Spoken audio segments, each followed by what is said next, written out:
Saturday, 19th September, Zambians woke up to the news that the police had recovered over 65 million kwacha, money suspected to belong to TV personality Faith Musonda, from her posh house in Lusaka's New Kasama. As expected, ordinary members of the public and interest groups have been commenting on this development. Meanwhile, barely 3 days later, Miss Musonda has appeared in public for the first time in what could be said as her demanding the return of money she rightly earned. Faith, clad in a navy blue suit, white top with black sunglasses, arrived at Lusaka Central Police Station walking side by side with an unidentified man. She was accompanied by her lawyers, Jonas Zimba and Makebi Zulu, who have since urged the general public to respect her privacy.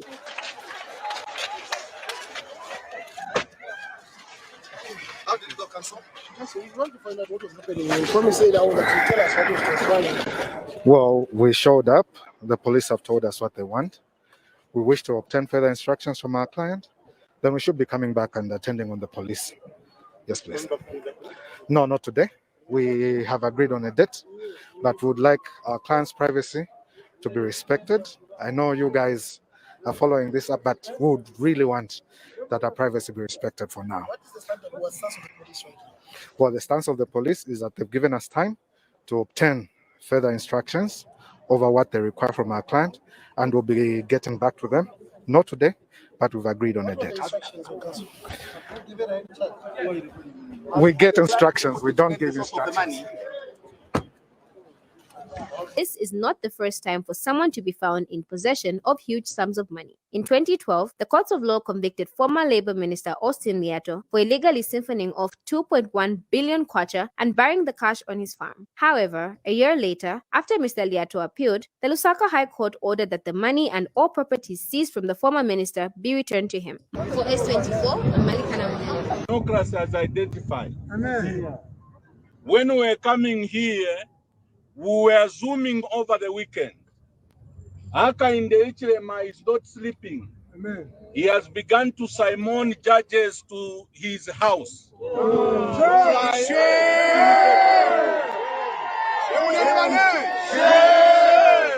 try and intimidate them or coerce them to advance an agenda to bring a one-party state in this country.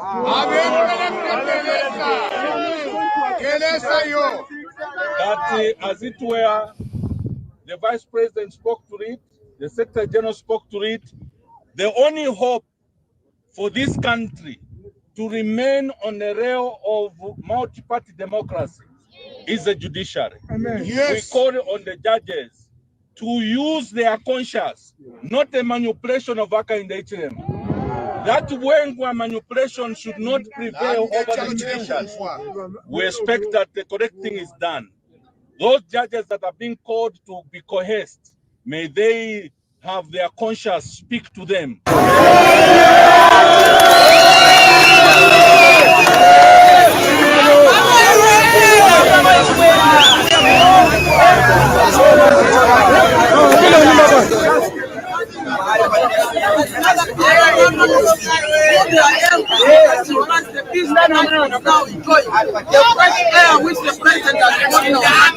want to contaminate it. We are not going to allow it. So I want to thank all the youths and all the media houses as we are reporting Nakacinda to police. We urge him to turn down, and we are not going to leave him bring chaos in our country in the name of human rights, in the name of freedom of expression. He is abusing his freedom of expression, and we're not going to allow his nonsense.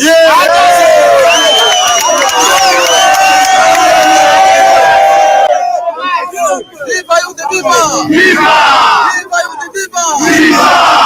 I've said we came to report Nakacinda, who is a criminal, for three things: defamation of the president, contempt, as well as inciting hate against the head of state. Yes. And we are saying Nakacinda will not be tolerated. And we are saying the police must move in and bring this country to book. And we are saying our youth from today, they should hunt Nakacinda and effect citizen arrest.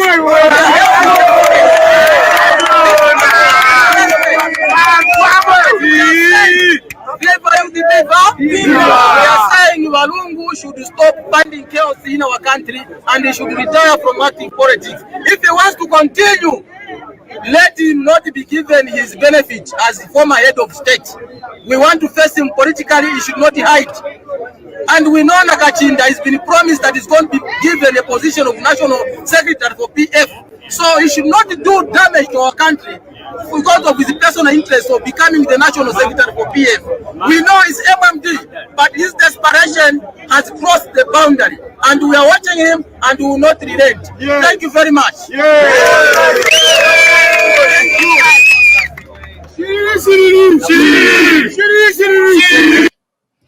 Mkwaya. So this is what is happening in Zambia, and of course we are back at it again. And in today's topics, or rather, today's discussion is mostly going to be based on a few important talking lines, and these are obviously going to be concerning Faith Musonda and the Clique of Thieves, because apparently the ACC did have another conversation with Faith Musonda, and the other day I think she was interrogated for like more than 4 hours, 3-4 hours. So it's not really something which is just going to easily evaporate like that. So Faith Musonda, the discussions are still going on, and then we're also going to talk about the fact that the big man ECL's immunity is at stake, because apparently his circle is being zoomed in, if I can put it that way. So obviously we heard what happened today. There is a prominent businessman from Chawama. He goes by the name of Mr. Sipande Mugala. So he has obviously been nabbed by the ACC, and there are some discussions coming through, and there's a lot of properties involved. There's a lot of things that were seized, and these are the things that are obviously going to be raising a lot of eyebrows as far as somebody's immunity is concerned. So we're just going to see how everything is going to unfold. And then we had some UPND members reporting Raphael Nakacinda to the police because they really believe that he is defaming the president and he's having false allegations. So they are reporting him to the police. So we have to see what is going to come out of this particular report and how we are going to be moving on forward from here. And then we also have another interesting story where Stopila Sunzu, who is a very popular Zambian footballer, he's a very famous footballer in Zambia, and I remember in 2012 he did do a very good job with the rest of the boys, and they brought back the cup. So basically his father was arrested by the immigration department. So his father, Mr. Felix Nsunzu, has been arrested. So Bowman Lusambo has come to the rescue of the Sunzu family, because according to him, he believes those guys are full-fledged Zambians and all that stuff. But anyway, the immigration department have got their own reasons, and this is one of the reasons why we have to see what is going to be unfolding. So basically these are the talking points that we have today, and I'm going to be allowing people to come through and join. You guys already know the business, you guys already know the drill. First of all, the first thing that you have to do is share this video, because all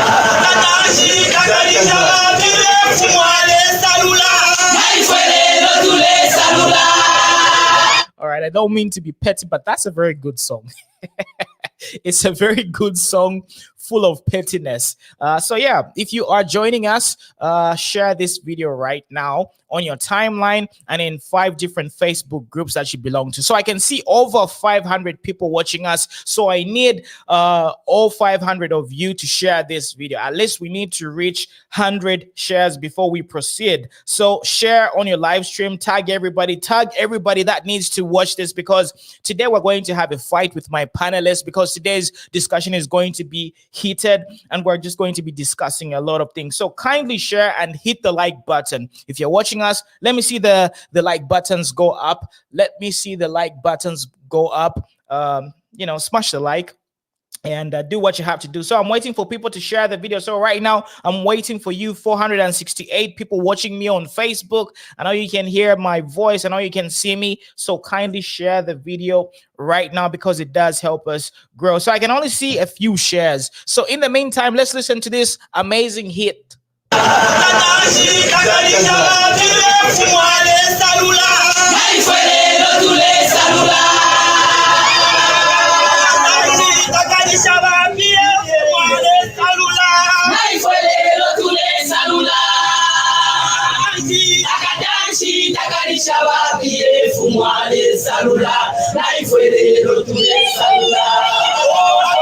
Brother Oscar, mule salula.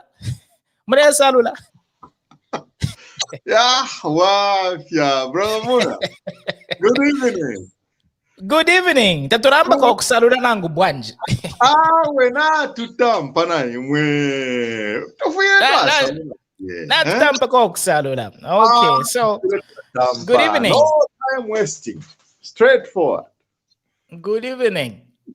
Good evening, yes. Good evening, my brother. Good evening, Muna. Good evening, the Zambians following us on all platforms. Please, as Mr. Muna has just said, please share the broadcast. And tonight, I think it's going to be quite interesting. And they are very, very, very nice and lovely messages and topics to tackle. Thank you. Good evening.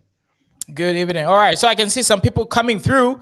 I can see Mr. Ndalama. Mr. Ndalama, you need to be stationary, you know, hold your phone in one piece, and that will be good to go. So do not be moving around. Share, Zambian share, because today I have a nice story. Yes. To tell. Considering our beloved sports guy, what's the name? Stopila Sunzu and the dad, Felix Nsunzu. The story of Stopila Sunzu, Zambians have a very interesting story, because this happens to the Pope in Italy, the Roman Pontificate, concerning the police. So please share and listen to this. Share right now before we get into this. You need to share. So everybody watching us, share the video right now. Tag everybody that needs to be tagged. Put this video broadcast in 5 different Facebook groups that you belong to, because but anyway, let's get to it. Brother Oscar, what do you think about ECL's immunity? Because I really think they are narrowing in on him. Did you even find out about this guy that was arrested, a Chawama businessman who's got strong ties to a prominent politician hailing from Chawama? And then we also have Faith Musonda, who has been interrogated by the ACC. You see, Mr. Moon, I think this is not a novelty. This is nothing new. I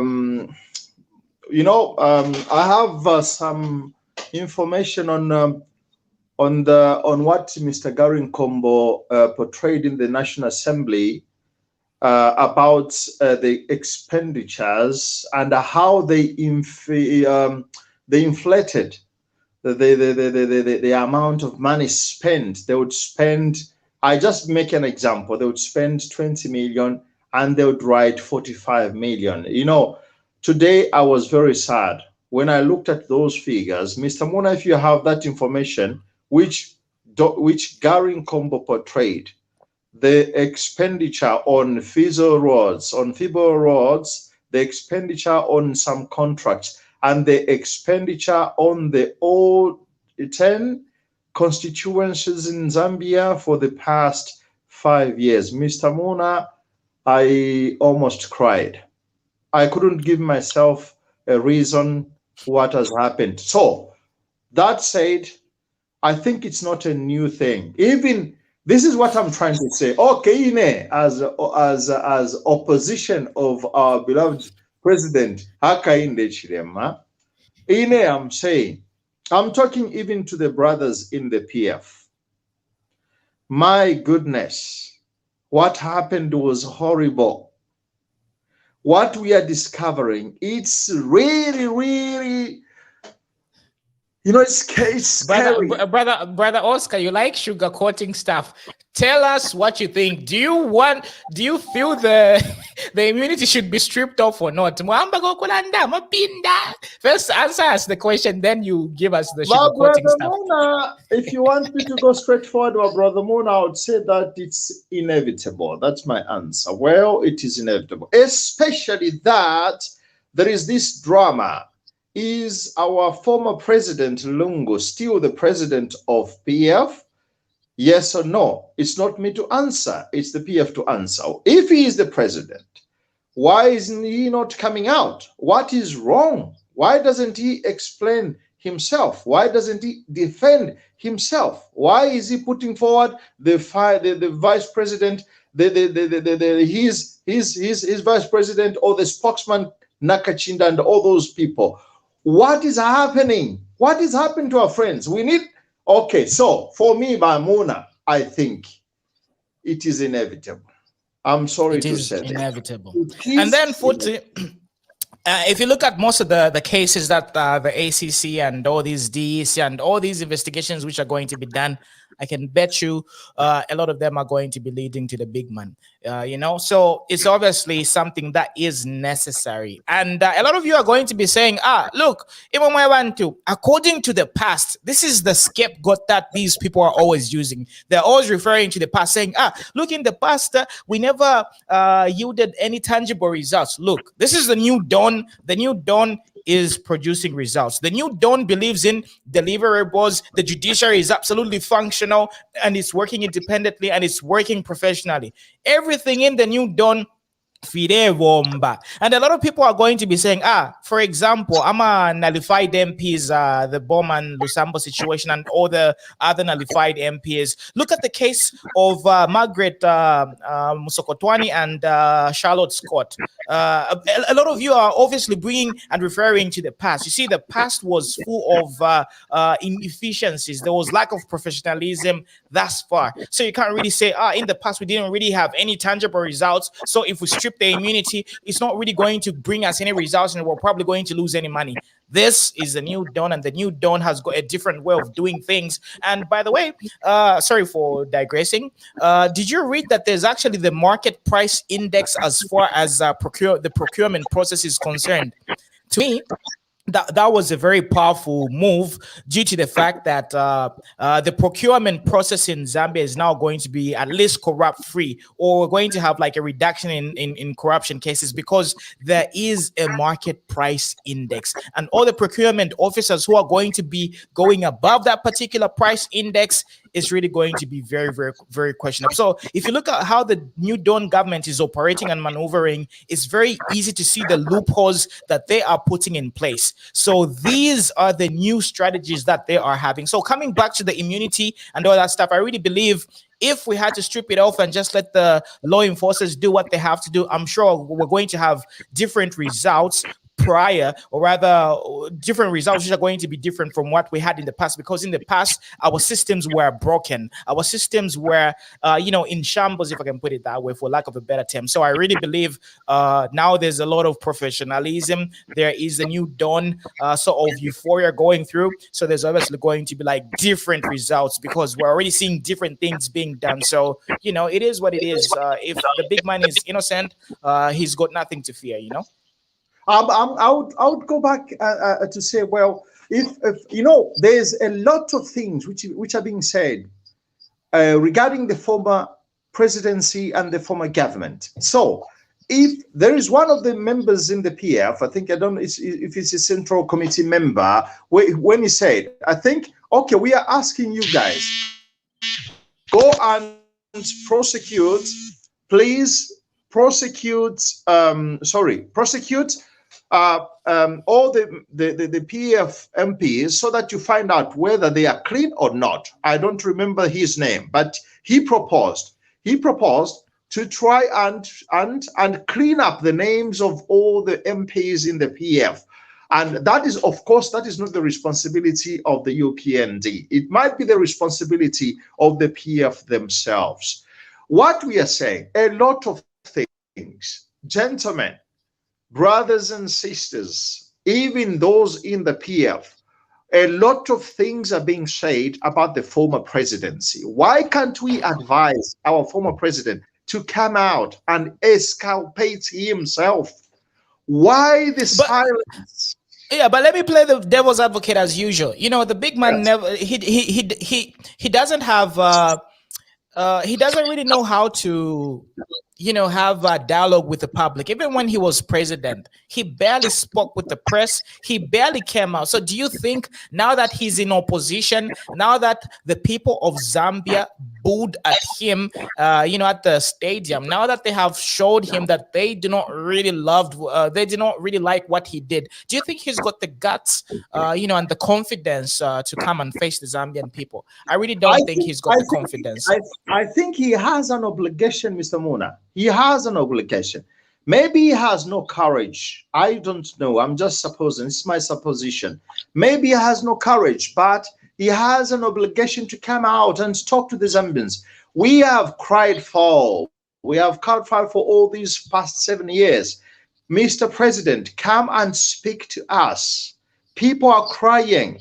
People want to listen to your voice. For the past 7 years, Mr. Muna, this is what has been the cry of the Zambians, to listen to the judgment of their president. Now, if that has never been done in the past 7 years, we are going to make assumptions all the time. Assumptions. We assume that happened. We assume this happened. Why can't he come out and speak to us? If they are saying they have asked forgiveness to the Zambians, which, according to my opinion, they are not convinced of the so-called forgiveness that I've asked to the Zambians, because somebody who asks forgiveness, they cannot come out like Mr. Nakacinda, like Mr. the other one, I don't know, all of them. Even they're not really showing any remorse. It's like nothing happened and they didn't learn anything. There's absolutely no remorse and no signs of reflection and making amendments. No, not at all. Now, how do you say the people, they said, okay, we accept we did quite a great harm to the Zambians. We have now accepted. We didn't want to listen to them. Listen to what they accepted. We didn't want to listen to the Zambians. We allowed a lot of terrorism. We allowed a lot of violence in the country. Okay, we have accepted. We made mistakes. Now, if you have made all these mistakes, Mr. Mona, why are you so much surprised that the police are doing some control and investigations? Why? Actually, if there is something so real in what they did, they are the ones who are supposed now to tell the police, please, I forward myself, come and do some investigations in my life. I want to be set free. Unfortunately, it's all complicated. What is happening? It has no links. What they are saying has no links to what they are behaving. And that is very sad indeed. Definitely. All right. Okay. So, Brother Simkonda, welcome to the show. Unmute yourself. So, basically, Faith Musonda has been interrogated by the ACC one more time. And there's also a very prominent businessman from Chawama who was recently apprehended by the ACC. And this particular businessman has got strong ties to a prominent, politician hailing from Chawama. So there's obviously only two politicians coming from Chawama who are very kind of, famous and prominent and all that good stuff. So we're obviously assuming it's one of these two people. So what do you think about that situation? And do you think the ECL immunity should be stripped off? Thank you very much, Brother Mona. Good evening, Brother Oscar and the viewers there. Sorry, you don't have power here. No, it's okay. It's okay. Yes, coming to the immunity of the former president. I think for whatever happened last year, the immunity of the president is supposed to be, we have to remove it. No matter what, we have to remove it. Because there's a lot of things that happened last year. Let's talk about the issues of the scandal of Mukuratri. The president was there and he was aware. So which means that also it was part of it. Let's also talk of the issues of expired drugs. Minister of Health. The president was there and is aware. So now, starting following this small fish, we want the big fish. So the immunity of the president, the former president, we have to remove it. Whether we like it or not, the immunity is supposed to be removed. No question about it. No two way about it. We have to remove it. That is what I can say. Thanks, Brother Simkonda. Brother Moses, what's your take? Immunity, Faith Musonda's situation, and all these other people being arrested by the ACC. What do you think about the immunity?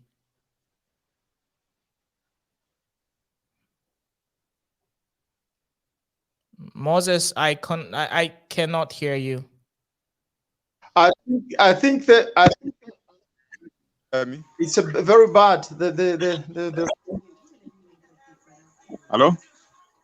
Yeah, go on. Oh. Yes, on the immunity for the former president, I think there is no doubt, and we cannot even take much time. That immunity should be removed. The reason behind this is what my brother have just stated there.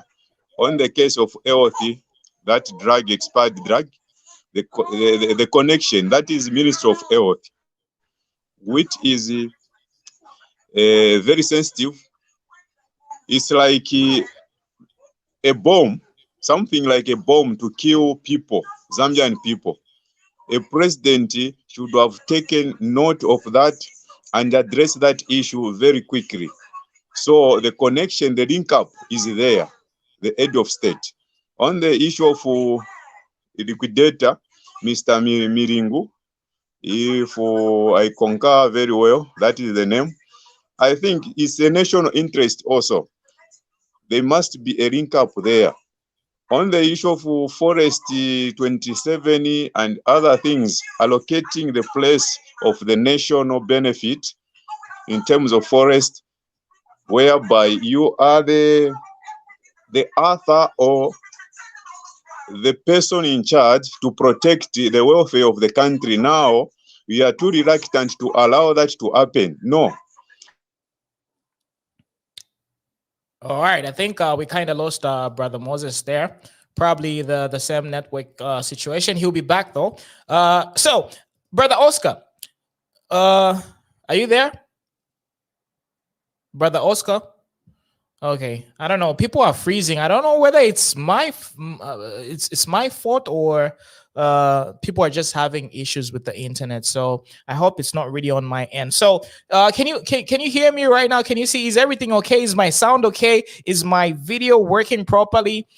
Please let me know if you are still watching us, because I'm having issues with my panelists. They kind of just dropped off for for some reason. So Richard says, how can I contribute on this forum? I'm Zambian based in Blantyre, Malawi. So basically the way that you can get to participate and be part of this particular discussion is by checking the link, which is pinned in the comment section. So we usually have a pinned link on the comment section. So just look at the pinned comment section, comment, and then you find the link, and then you'll be able to join. Brother Moses, you're back.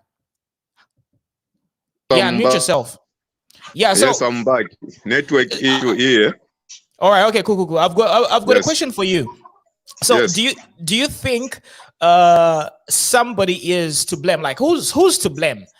There's a lot of bad things that were happening during the Patriotic Front, right? Where we saw, for example, Ifimbusu, toilets.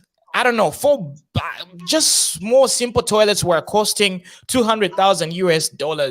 Sorry, not US dollars, 200,000 kwacha just to build utuma abulation blocks to ama toilet. A lot of bad things happened with regards to the procurement process, and just basically everything was overinflated. So do you think the president had ideas that these things were happening? Do you think he had an idea that these things were going on? And if he had an idea, do you think he could be partly responsible for not really taking any action? Basically, what I'm trying to ask you is he to blame for the many outrageous things that were happening? Yeah, on that point, I think I cannot blame the president. I can only blame the president on the important issue like buying expired drugs and the Miringo case, liquidator. Yeah, but that's still that's the procurement process. The whole, yes, buying of what do you call these fire trucks is all part of the procurement process. Expensive ambulances is part of the procurement process. It's all in one category. So whose fault is it that we had overinflation in terms of prices?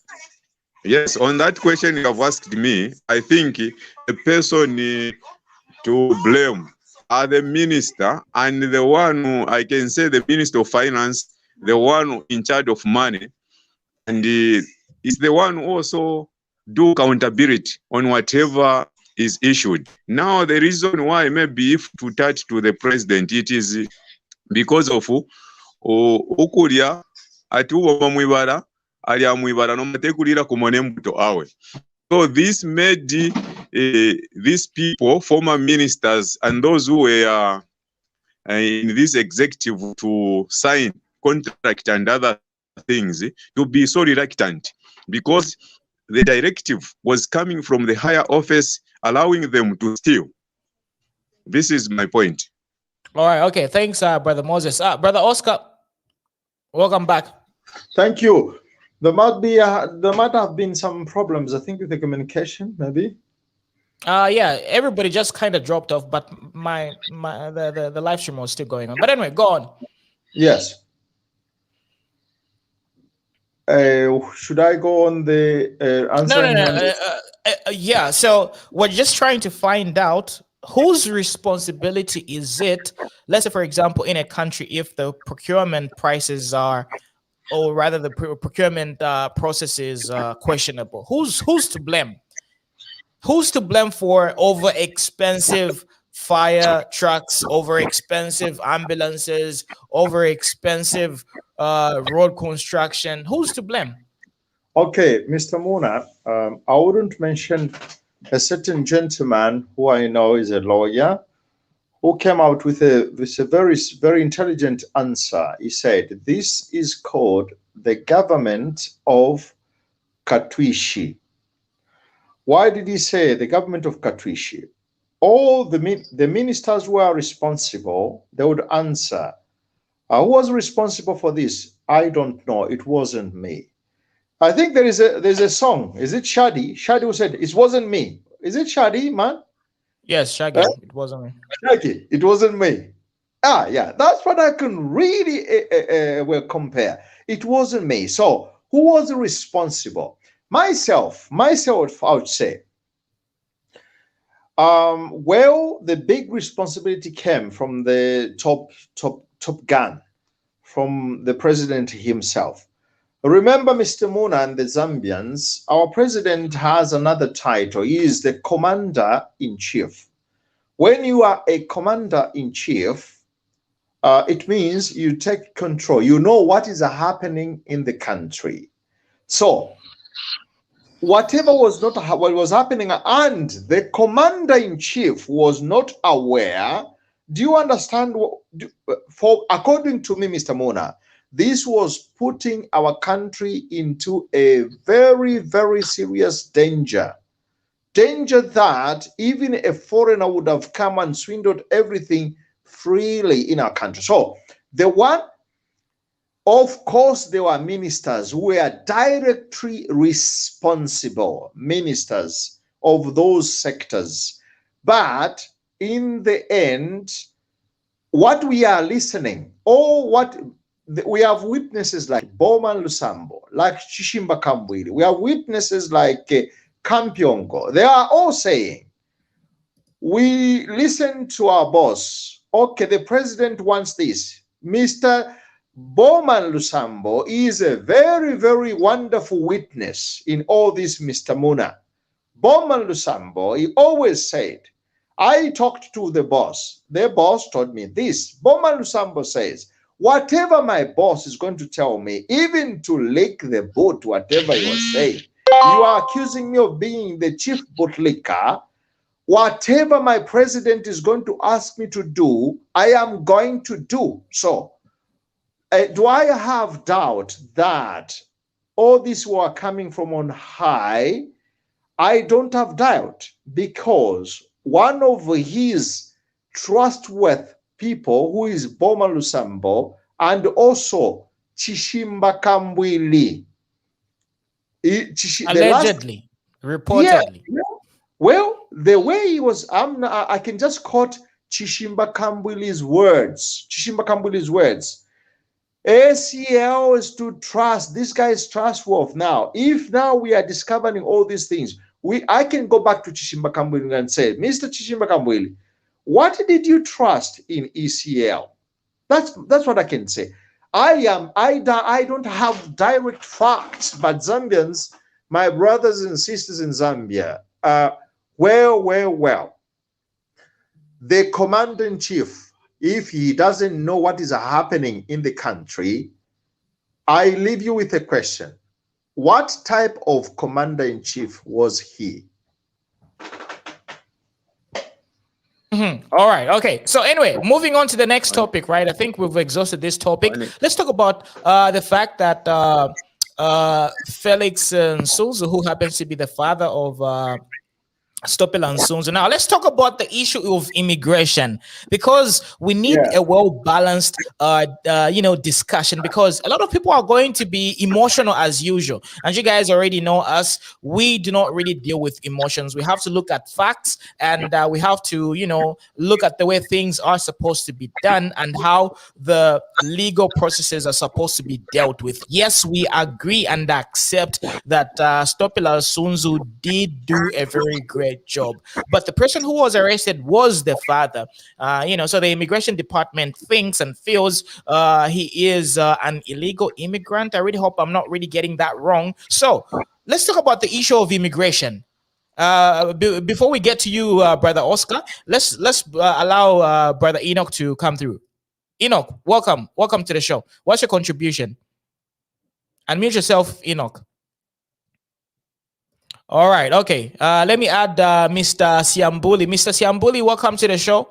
What's your contribution on Stopila Sunzu's situation? The dad, Mr. Felix Nsunzu. You can unmute yourself and get closer to the mic so that we can hear you. Yeah, unmute yourself. All right, now this is taking a while. So, ladies and gentlemen, when you come, be prepared, because there's a lot of people watching us. Mr. Siambuli, we can hear you now. What do you think about the situation? Felix Nsunzu. Yeah, let me talk about. I'll talk about these two. One, Stopila Sunzu was born here in Zambia. Then, where we have got a questionable issue is Mr. Felix Nsunzu. That's why yes, because he's the one who was arrested. It wasn't Stopila Sunzu. It was the dad. Yes, go on. Yeah, the dad. I think on that one. Yeah, on the father, I think we need to go deeper. Or even me, I'm not so much certain about that. But I think we need to allow the law to take its course so that they can review where this man is coming from. On that one, I want to much comment on that one. All right, okay. So what do you think about this comment that was, tendered in by Honorable Bowman Lusambo? He says, Honorable Bowman Lusambo says, leave the Sunzus alone. We wish to register our utmost disappointment at the way the Hichilema presidency is handling public affairs. Okay, you see?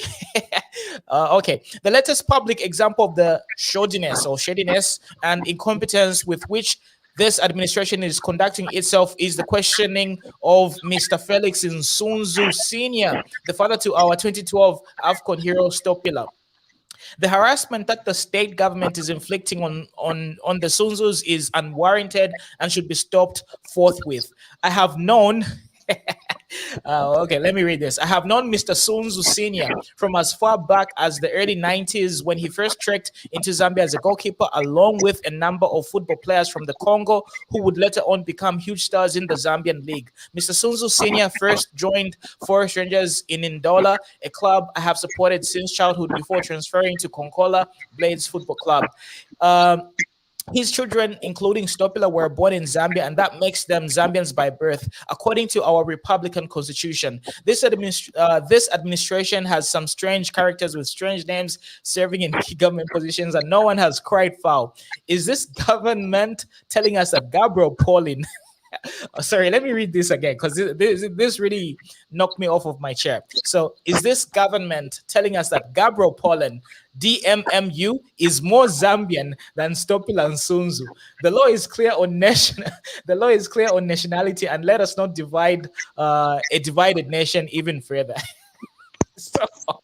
So according to him, Gabriel Pollen, because he's obviously, like a mixed person and he's light skinned, so he's asking whether he's more Zambian than the other guy. So what makes a person Zambian? Can anybody answer me that question? Me, I can come.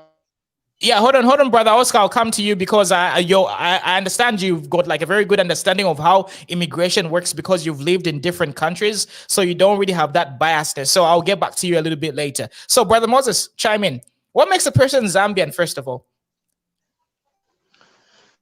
By birth, when a person is born here in Zambia, it makes that person to be a Zambian. Then the other thing is when you go abroad, example given like UK, you stay there by like 10 years. Then you are entitled to apply a citizenship from that country. That's what I understand. Now, on the issue of Mr. Felix Nsunzu, I'm not clear. Even the statement where this former Mr. Bowman Lusambo, may I say, Kabush constituency MP, he has stated, I think he has not talked about the very point we are seeking here. We are seeking, was this Felix Nsunzu here in Zambia, or may I had, or was he when he had stayed maybe 10 years, did he apply to the Zambian government for him to have a Zambian, to become a Zambian citizen? Yes. May I end definitely. Yes, and then the other thing that I would love to point out is this question that Honorable Bowman Lusambo put up, because this Mr. Gabriel Pollen, right, he is obviously mixed. So the question that Bowman Lusambo asked, it really, it really made me laugh.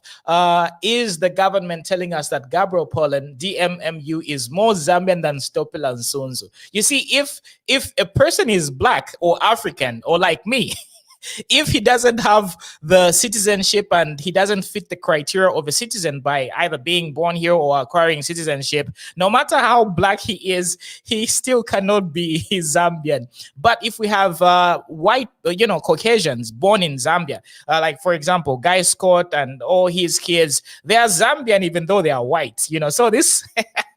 The way about Bowman, the questioning here was a little bit, questionable. So that was just hilarious to me. But anyway, what we need to emphasize is due to the fact that the immigration department were conducting some sort of, drill, or they were doing what they have to do, and they found out that these people were unable to produce, obviously, specific documentations, and they couldn't provide and prove that they were citizens. So this is one of the reasons why probably Mr. Felix Nsunzu was apprehended. And this is one of the reasons why there is like a debacle. So no matter how long he came in Zambia and stayed in Zambia, if he doesn't have the citizenship and, he doesn't really have the proper documentation, he could be allegedly an illegal immigrant, So no matter how long you stay in a country, if you don't have the proper documentations and you didn't go through the due process that is required in order for you to become a citizen, you're not going to be a citizen by virtue of you staying here for like a very long period of time,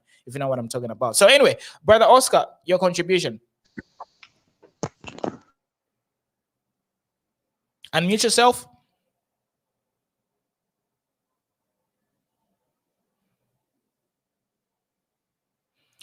Yes, unmute yourself. Hello. Hello. Right. Am I audible now? Yeah, you are. Yes. You are. I'm audible now, isn't it? Thank you. Yeah, Thank you very much. I'm so interested. I was very much interested in this story this evening, Mr. Mona, when you just posted it.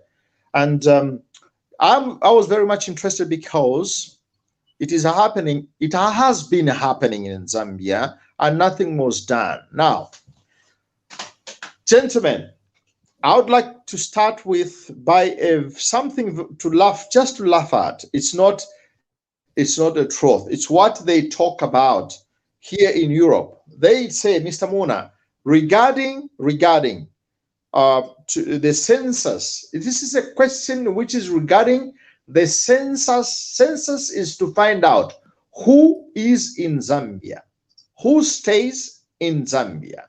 If you Zambians, panelists, and all Zambians, if you remember very well, this government, they did not even do the last census. So we don't know who stays in Zambia. So I say this, I start with something just to laugh about. It's not the truth. I was talking about the Pope here in Rome, but it's just something to laugh at.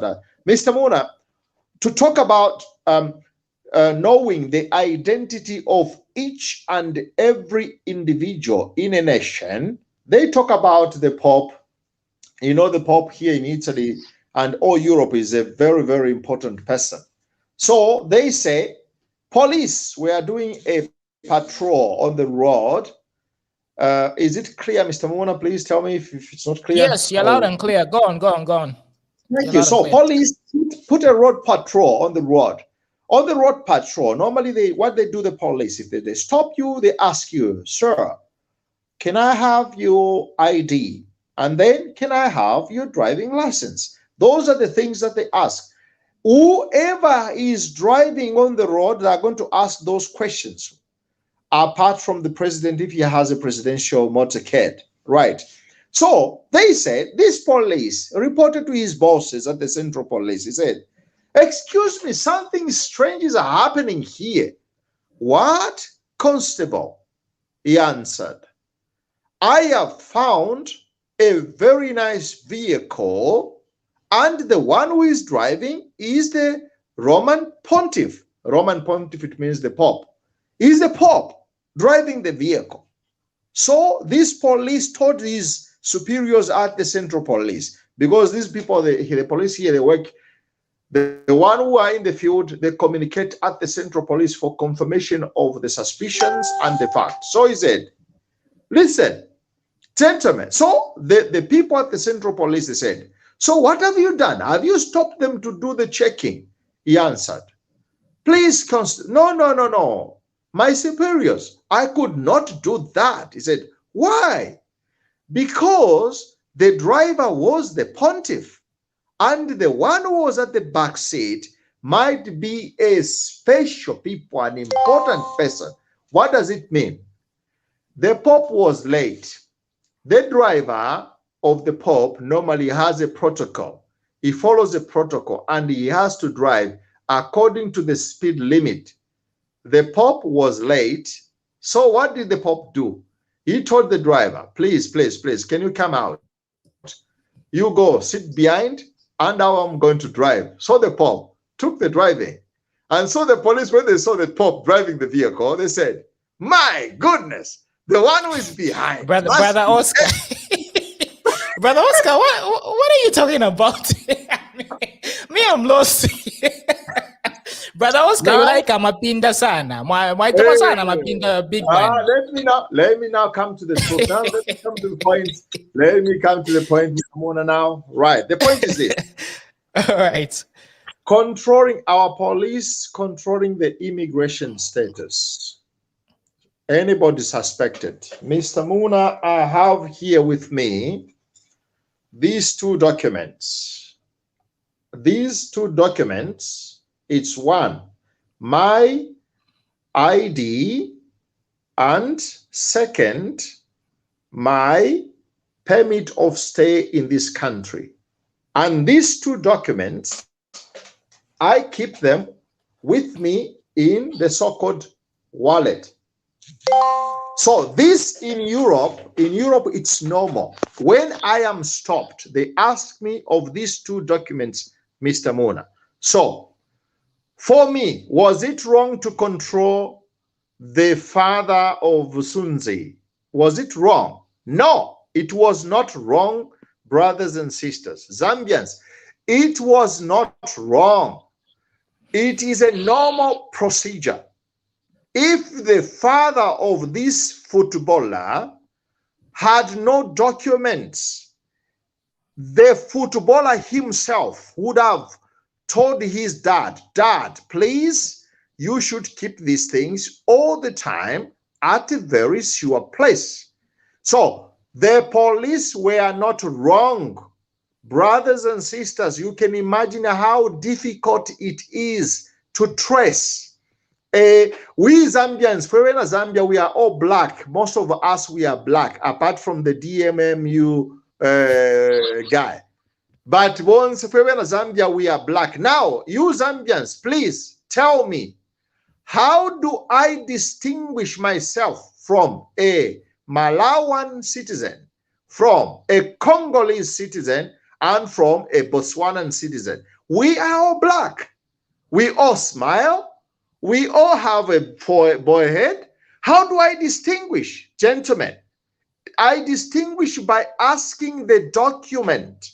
So it's not, this is the only time I'm going to support the police, and I am supporting them with all my power. Mr. Muna, the police, they did well. The footballer, the Zambian footballer, who did a wonderful for Zambians, he did a very great job for the Zambians. Kudos to the footballer. But the father made a mistake. When the police, they stopped me. When I come to Zambia, they stopped me. This is what I wanted also to say. They stopped me, Mr. Muna, muli basi in a bus. When I came from Europe, they said, oh, you are Oscar. You are Oscar. Yes. Where do you come from? Okay. They asked me, Mr. Mona, if the police in a bus, they asked me these questions. What was wrong for them to ask me? I asked the policeman afterwards, I said, why did you ask me all these questions? The policeman told me, because you are looking as if you are a foreigner. That's what he just said.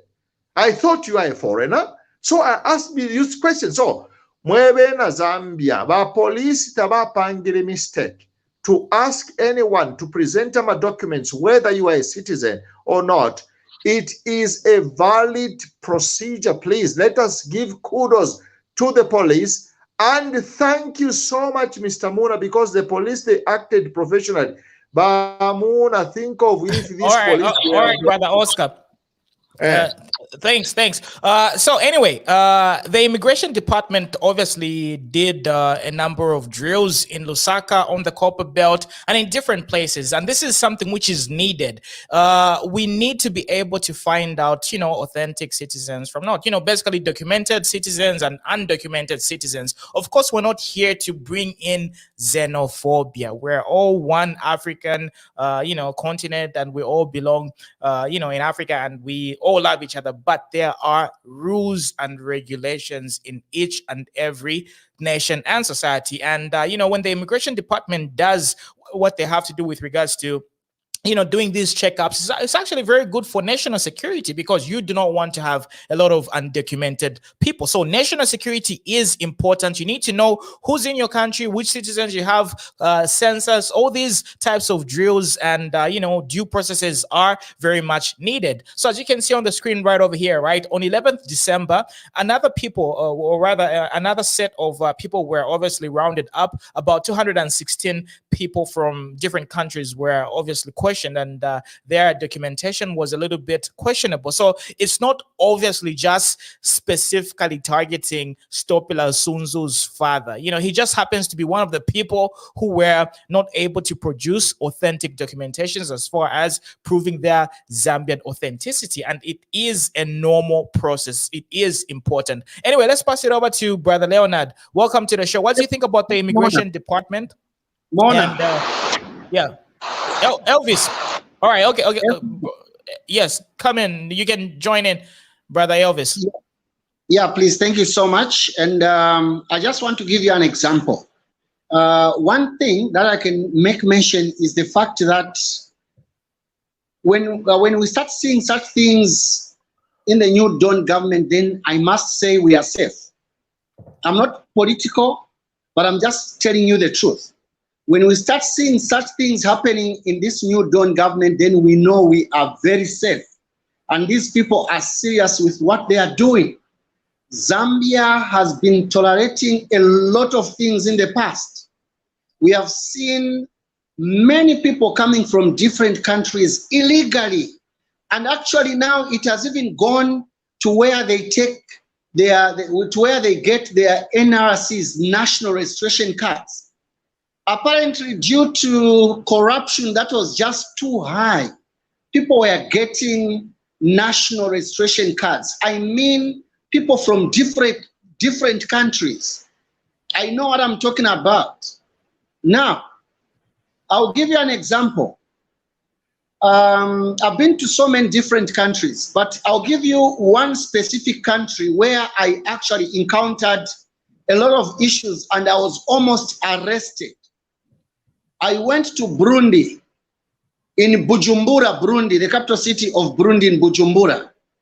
I went there, booked in a hotel, and I forgot my visa, because for a Zambian to go to Burundi, you must have a visa. So I forgot my visa in my bag. I did not carry my Zambian national registration card. Policemen are all over in Burundi. Those that have been there will bear me witness. They found me, they asked for the documents, and I did not produce them. They almost took me to the police until I begged that we go back to the hotel. I produced the documents and I gave them. Now, there's one thing that us Zambians, because we have been very reluctant for a long time, that we always forget. You can be a full-time Zambian who was born in Zambia, you grew up in Zambia. Okay, I'm sure that's that internet. Are you there, sir? Yeah, now it's better. Yeah. Are you Continue, able to get me now? Loud and clear. All right, thank you. You can be a Zambian, born in Zambia. You also have your national registration card. Please, for those of you who are getting this for the first time, get it right. It doesn't matter whether you are a full-time Zambian. As long as you are not carrying your national registration card wherever you go, the immigration police are at liberty to apprehend you until you produce your national registration card. It doesn't matter whether you are a Zambian or not a Zambian, you must produce it. And the one thing that I've observed all these years is the fact that, again, that's that internet.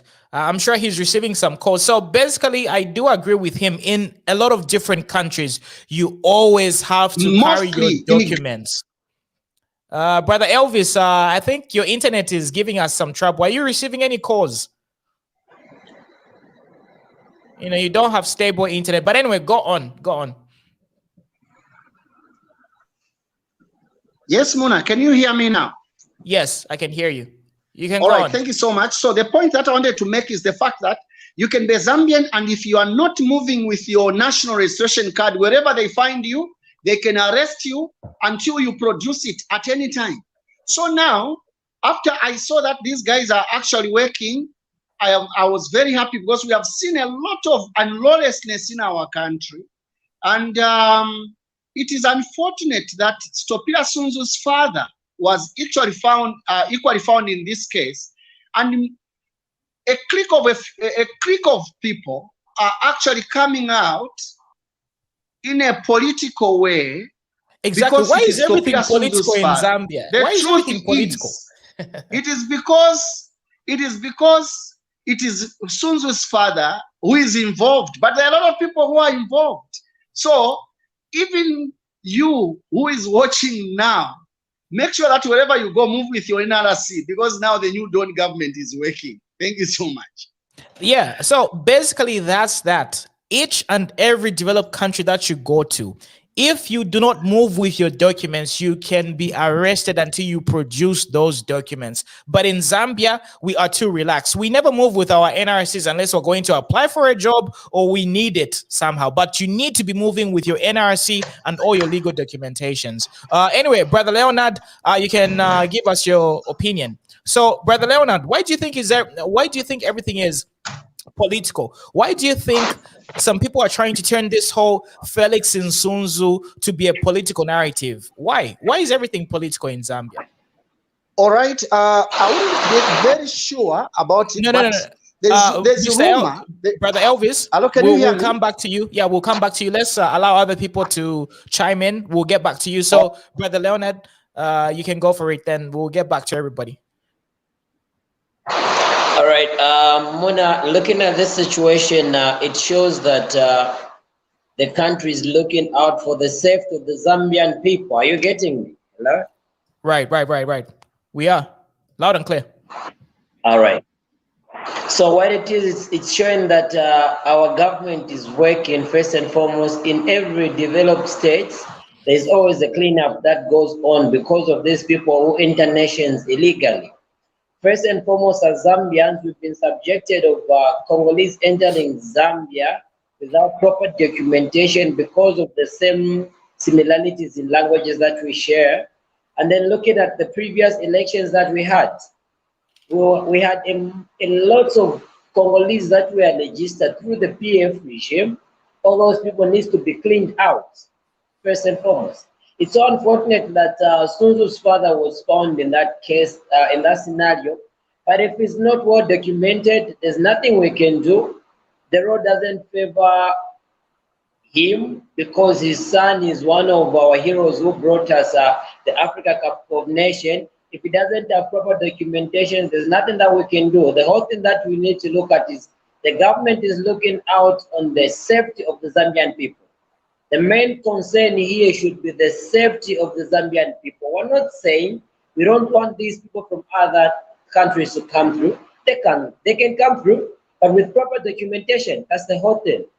So as Zambians, I see it to be ignorant of the majority criticizing the government to say, and the immigrants say no because it's Nsunzu. Some even say no, it's because the former president is renting his house. The government is trying to take over the house now, can't pay him rentals and things. Then I was like, these guys, these are simple rules that everyone knows who's past grade 7. They know that there is a policy that goes with immigration. This is why in Zambia it's 10 years. People can't tell me to say Sunzu's father hasn't been in Zambia for more than 10 years. You would have obtained the national registration card by now. If you applied for a citizenship form by now, you would have been given. So it's so unfortunate that I hope he had the documents, because I didn't go further after I just saw that. Then I saw the comments by people, and you know, obviously the main opposition party of losers were busy talking here about then it didn't add more so to me. So I hope if he has the documents that are required, then he produced them late. There's nothing we can talk about from the immigrant if he didn't have them in position right there and then. And not to lie, Muna, Chililabombwe has a wider base and a wider free space where Congolese enter as if they're just going to buy sugar at the market and come back. And Congolese, there was a time I was in Chililabombwe, that was in 2016. You're coming from Chililabombwe going to Lusaka, it's obvious in a bus there will be 4 to 5 Congolese. It's simple. Congolese are not that difficult to identify. If you're one person who at least stayed closer to them, you'll be able to see this one is a Congolese, this one is Zambian. No matter how much they try to breach, and the difference of their breaching and the Zambian breaching is that expertise from those guys. Those guys have got that karaka level of atibali yeshiba guna mafuta yawo. Actually, eba wanaona Zambian sisters yes kumafuta. So the whole point is that I don't blame the immigration, and I'm even saying kudos to them if they've started carrying out such kind of investigation. They need to clean up the country. Like starting from this year, the time the registration of voters card and NRC exercise took place, we received lots and lots of numbers of Congolese coming in Zambia using the Kasumbalesa, Kuchienge, that Wapula side, and if it's Wapula and the Copper Belt, these are 2 routes that the Congolese use when entering Zambia, and they enter without a problem. So away from that, I think the government needs to look through among these borders to ensure that the people coming from that side, they have good intentions, one, of coming to the nation, and what exactly are they coming to do. Are they coming to do business in Zambia? Quite okay, those people are our customers, they're our clients. Are they coming here for business and going back? Are they coming here for investment? What sort of investment are they coming here for? Are they just here because they feel like Zambia is a free space? Yes, Zambia is a free country for each and everyone, but there are rules and laws that have to be followed. This is what makes a country to be a country. Just because Zambia has lived in a good and a long period of time of democracy doesn't necessarily mean that anyone can come from wherever they feel like coming and settle here in Zambia anyhow. Because in case you're aware of this, Mona, those guys from intercity who are coded even a commando. If you have people who have history over intercity, they'll tell you if one of those guys called commandos is believed to be Congolese. That's according to the news that I got, and then I knew that. I think that was from 2016. Congolese are even people who had even became more strong cadres in our country. Why? Because our immigration system had become porous. The foreign the laws concerning the people who have to come in Zambia and what they're doing in Zambia that become porous. So with me, I have no remorse if Sunzu's father didn't have the proper documentation, or if he doesn't have. It means he needs to work on that. If he's been I'll say this, the family, I think, from Sunzu coming down, those guys are Zambians. So obviously they grew up in Zambia. They've stayed here for a long period of time. But him, if he didn't get his proper documentation, there's literally nothing we can do about it. It's as simple as that. There's nothing we can do about it. A law is a law, it has to be followed. There are rules and regulations. If those two are broken down, this is why there is a road to control those. So if those guys they didn't have documents, there's nothing that we can do apart from saying let the people do their work. If he had the documents and they were not on the position where he was, yes, he is at liberty to go with them to the station and tell them, okay, guys, quite okay, you've caught me, I didn't have this, but these documents, I have them at this and this kind of place. If you're willing, let's go together. Should I call people who are that place? They should bring the documentations here. If they take the documentations there, they say, oh, okay, everything is in order. Quite okay, they have to release him and like keeping him for anything. But if we didn't have the documents, he couldn't tell them what the documents were, or the documents were not valid or they are not making sense. It's their job to do.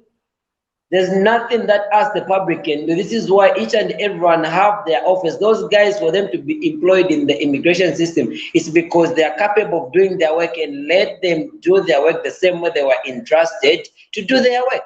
Same as the police. The police, they have the mandate to play, even though they've been lacking all along. But I hope that with this regime, they're going to do their utmost. Like definitely in these other issues, like the. All right, brother Leonard. I think we'll get back to you. We'll get back to you. So anyway, talking about immigration, because we really need to zoom in with regards to immigration, because even working permits. This is one of the reasons why we're having foreign investors, having dodgy type of businesses that Zambians can do. It's because we are not very strict with regards to our immigration department. So we need to clearly make sure that our immigration department has got the mandate to conduct their business and to make sure that we've got national security. Everybody who comes into Zambia, they should have either a proper working permit, proper documentations and all that stuff, because like that, we're just going to degenerate as a society, and we really need to zoom in on these people. Anyway, brother Siambuli, you've been quiet for a while. What's your contribution? And then we'll get back to brother Elvis. He wanted to finish something. Then we'll move on to another topic. Yeah, well, Mr. WM, I think me, I don't see any problem for the officer to visit that old man. I don't see any problem. I remember, I think me, I'm a victim as well. I remember last time when I went to Sinazongwe, there's a certain area where we reached, we were searched. Unfortunately, I never had the NRC. And I was you also to say, sound where foreign. do you come from? And I mentioned with a foreign accent. I'm just playing with you. But anyway, so they thought maybe I'm so they thought maybe I'm a Zimbabwean. But they tried to speak me in Tonga. I tried to say no, me I'm a Tonga by tribe and I know where I come from. So I told them, my chief, my headman, all of them. That's how I was released. Otherwise, all of us here, we have got a story to do, what to tell. So I don't see any problem if the officers, they visit that old man. If that man is a Zambian, no, the law, that man will be resisted. So on that one, we should not even complain about that. Let the officers work. Let the law take its course. I don't see any problem, Mr. Mona. All right, thanks. Brother Elvis, you wanted to conclude on something with regards to immigration? And we'll pass it over to... Yes. I wanted to speak especially concerning the issue of politics, bringing in politics in the issue of Stopila Sunzu's father. Probably there's actually some rumor. I'm not so sure because allegedly, reportedly. Just use allegedly and reportedly, you'll be good. Yes. So there's just a rumor that the former president is renting Nsunzu's house. And now people are connecting it to say, because the former president is renting in Nsunzu's house, so now the new Don government is not happy. Now they are going after Nsunzu's father. But why can't you not be happy if you're legally renting a place? Like, that's so backwards. You know, it doesn't even make any sense from any point of view. So what if the former Republican president is renting Stopila Sunzu's house? What's wrong? He's paying rent. You know, what's wrong with that? Trust me, when I was reading, some comments and some posts on social media, I said this is childishness. Now they are actually reducing politics to zero, because it's like many people have run out of ideas. Now they can even twist small issues. Apparently, there's somewhere where I read, I think it's in a newspaper or something, where they are saying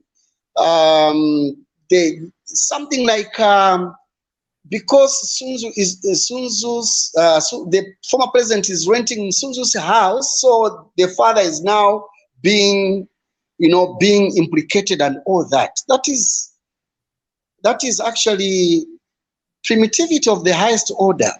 That one, trust me, it is a pity Nsunzu's father is in this issue, but it is everyone. Whoever is a Zambian, and you cannot prove it that you are a Zambian, anytime the law can visit you. And of course, going forward, we all have to be mindful, because we have a working government. If you know there's where you are breaking the law, you need to start, doing things straight, because the government is working, and anytime the law can visit you. How I wish I can also speak briefly about Nakacinda's. Yes, that's our next topic. We'll get back. We'll get to it. So just hang on. We're moving topic by topic, so we'll get back to that. So, Brother Moses, give us your quick take on immigration. Then we wind it up. We move on to the next topic. So unmute yourself, Brother Moses. Then give us your opinion. Right. So that's.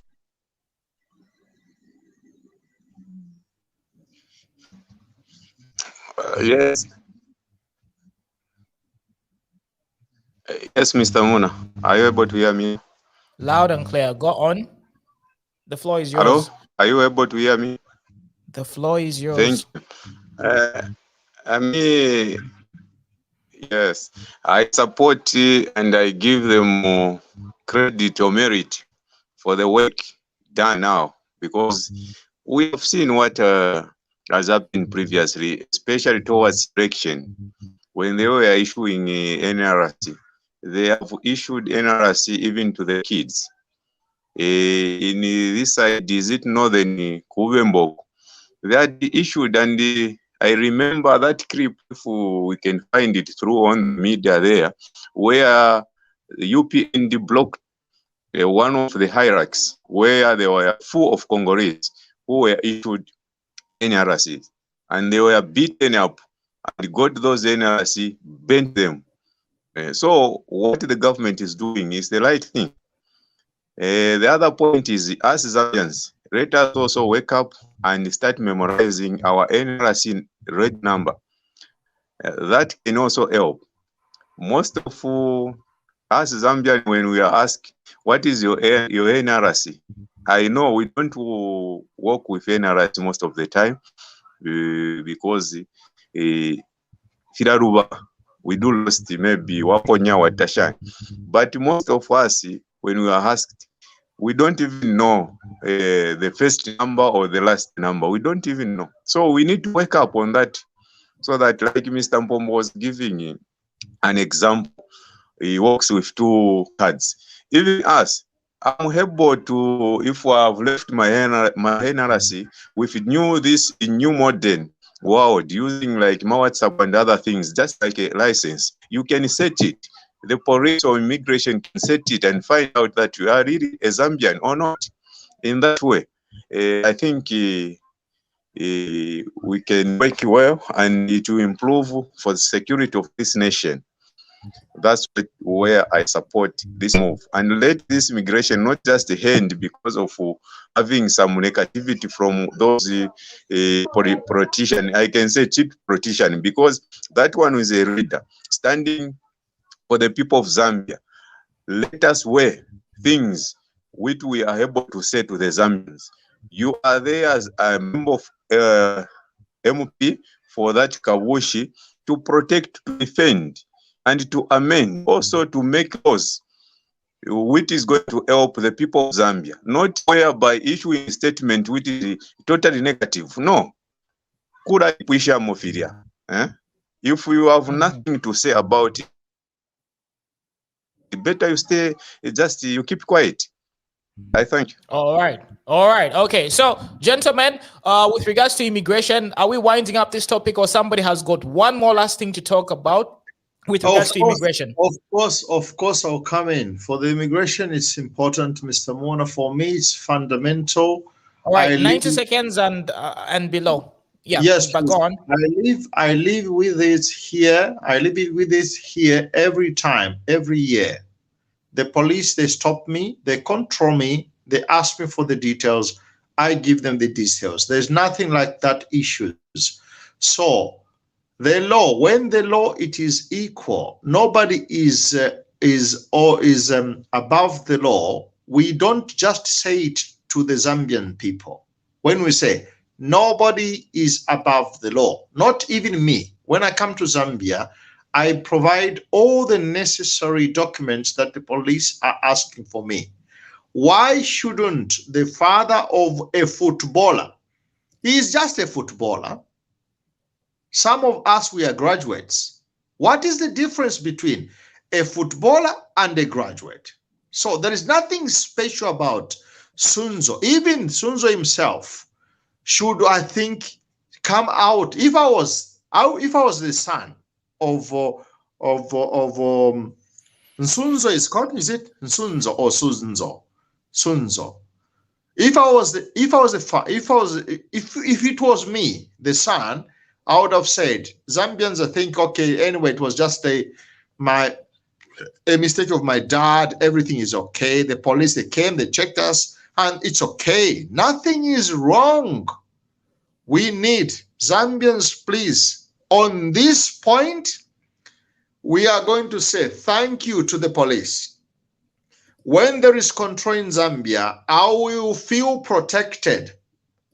When there is no control in Zambia, everyone is vulnerable, and we undergo danger, and we are at risk. We will never discover who is the enemy behind, in front, or on my side. But if the police are asking, Oscar, who are you? And I give them the answer, what is wrong in that? So I apply, this is my application, well, this is my word to the PF especially. There is nothing strange in this. And I'm giving, today I give kudos to the police. Our police, today you have done something fantastic. Thank you, gentlemen. Go ahead. Keep it up. Thank you, Mr. Muma. Thank you. All right, definitely. So we are, or rather we have concluded on the issue of immigration. So now let's talk about the fact that the UPND reported Raphael Nakacinda to the police. So what do you gentlemen think about that particular, situation? So Brother Elvis, you wanted to go first. You can let us know what you think about the whole debacle. Yes, please. Thank you so much, Mona. Actually, if the UPND were not going to report Nakacinda, I was going to report him myself as a citizen, because he has just gone beyond his limits. And I don't know why we have dull politicians in Zambia, because there are certain sentiments that can lead you to jail, and those people who are clapping around you will not be there to defend you. It's a pity that the former minister, was he a minister actually? Was he a minister, by the way? I'm asking that one. I think, yeah, I should believe so. I think so. Now, such sentiments coming from a former minister, a man of that caliber, of course, who was once holding a very high position in the country. This is something that I personally, who is not even a politician, cannot utter, because it is a very big allegation against the president and the judiciary. He's talking about the judges, people who can even take him to jail. Now, let me just say this. Like I told you in my preamble on this issue, if the UPND were not going to go to the police to report this man, I was personally going to do that. And I feel there's another man who should be reported, because there are people who are very careless in certain things, especially allegations. Such people have to start respecting the government of the day and the president of the day, because a lot of people are actually following our Zambian politics. Now, today, someone is saying someone is trying to come up with a one-party state. That is a very serious allegation. People can rise against the president. People can rise against the judges, because someone has uttered that, and this is the former minister. Someone who is always moving about with the binoculars. Come on. I don't know how I can really call it. This person is going to jail, according to what I know, what I understand of what he has actually alleged. Because I don't even think that he's got evidence. I don't know if do you think he's got enough evidence? Do you think he's got substantial evidence? Muna, trust me, this guy has no evidence, because his binoculars cannot see anything at all. I've been following him from the time he started uttering, and of course, making these allegations and talking, standing for the PF and all that. Now, let me just also make mention that I'm a non-partisan, by the way. Even where Bali goes wrong, I always come out strongly and I will say, I think the president is wrong here. But of course, respecting the law, respecting the president. So I'm someone who always come out and say, if this is wrong, it is wrong. If this is right, it's right. So in this case, Mr. Nakacinda is very wrong, and he deserves to be behind bars, and that's where he's going. I don't want to mention anyone else. We are just talking about Mr. Nakacinda now. And I could see, because I watched the video 5 times, I wanted to be sure if he really uttered those words, or maybe those words were just edited. Trust me, I came to understand that even the people who were standing beside him were also somehow afraid of what he was talking about.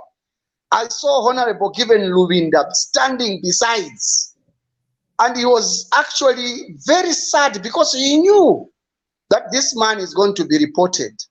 So whatever he said is something that is tantamount to treason, and that's where he's going. And this is where people have to start learning to respect the government of the day.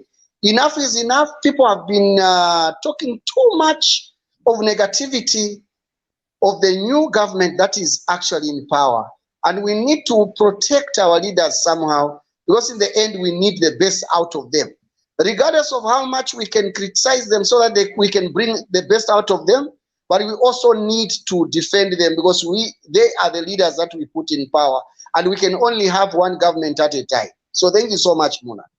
All right. So before we pass it over to Brother Leonard, and then Brother Jason. Let me just remind the viewers out there to share this stream because sharing is caring, and that really helps us. You know, at least we feel better when you share. So if you are watching us and you haven't taken the time to share this live stream, please do so. Share it on your timeline and in 5 different Facebook groups, because we need to have about 200 shares at this particular moment, and we only have about 127 shares. So ladies and gentlemen, if you are hearing me right now loud and clear, I'm asking you to share this live stream. It only takes 1 second. We need to have at least 200 shares, and we also need to cross above 600 likes tonight. So kindly spread the word, tag everybody, and please let us know what you feel with regards to the questions that I have in the description. So basically, I asked different questions in the description. So please read those questions. And I'm really looking forward to hearing your opinions and your voices, because people like Joseph Mulenga are contributing to this discussion. So even though you can't really join us using the link, you can also contribute by giving us your opinion, just like the way Joseph Mulenga has done right over here. So please, ladies and gentlemen, share the video, the broadcast right now. So getting back to today's conversation, Leonard, what is your contribution with regards to the UPND reporting Raphael Nakacinda? Are you for it? Are you against it? What do you think about the whole debacle?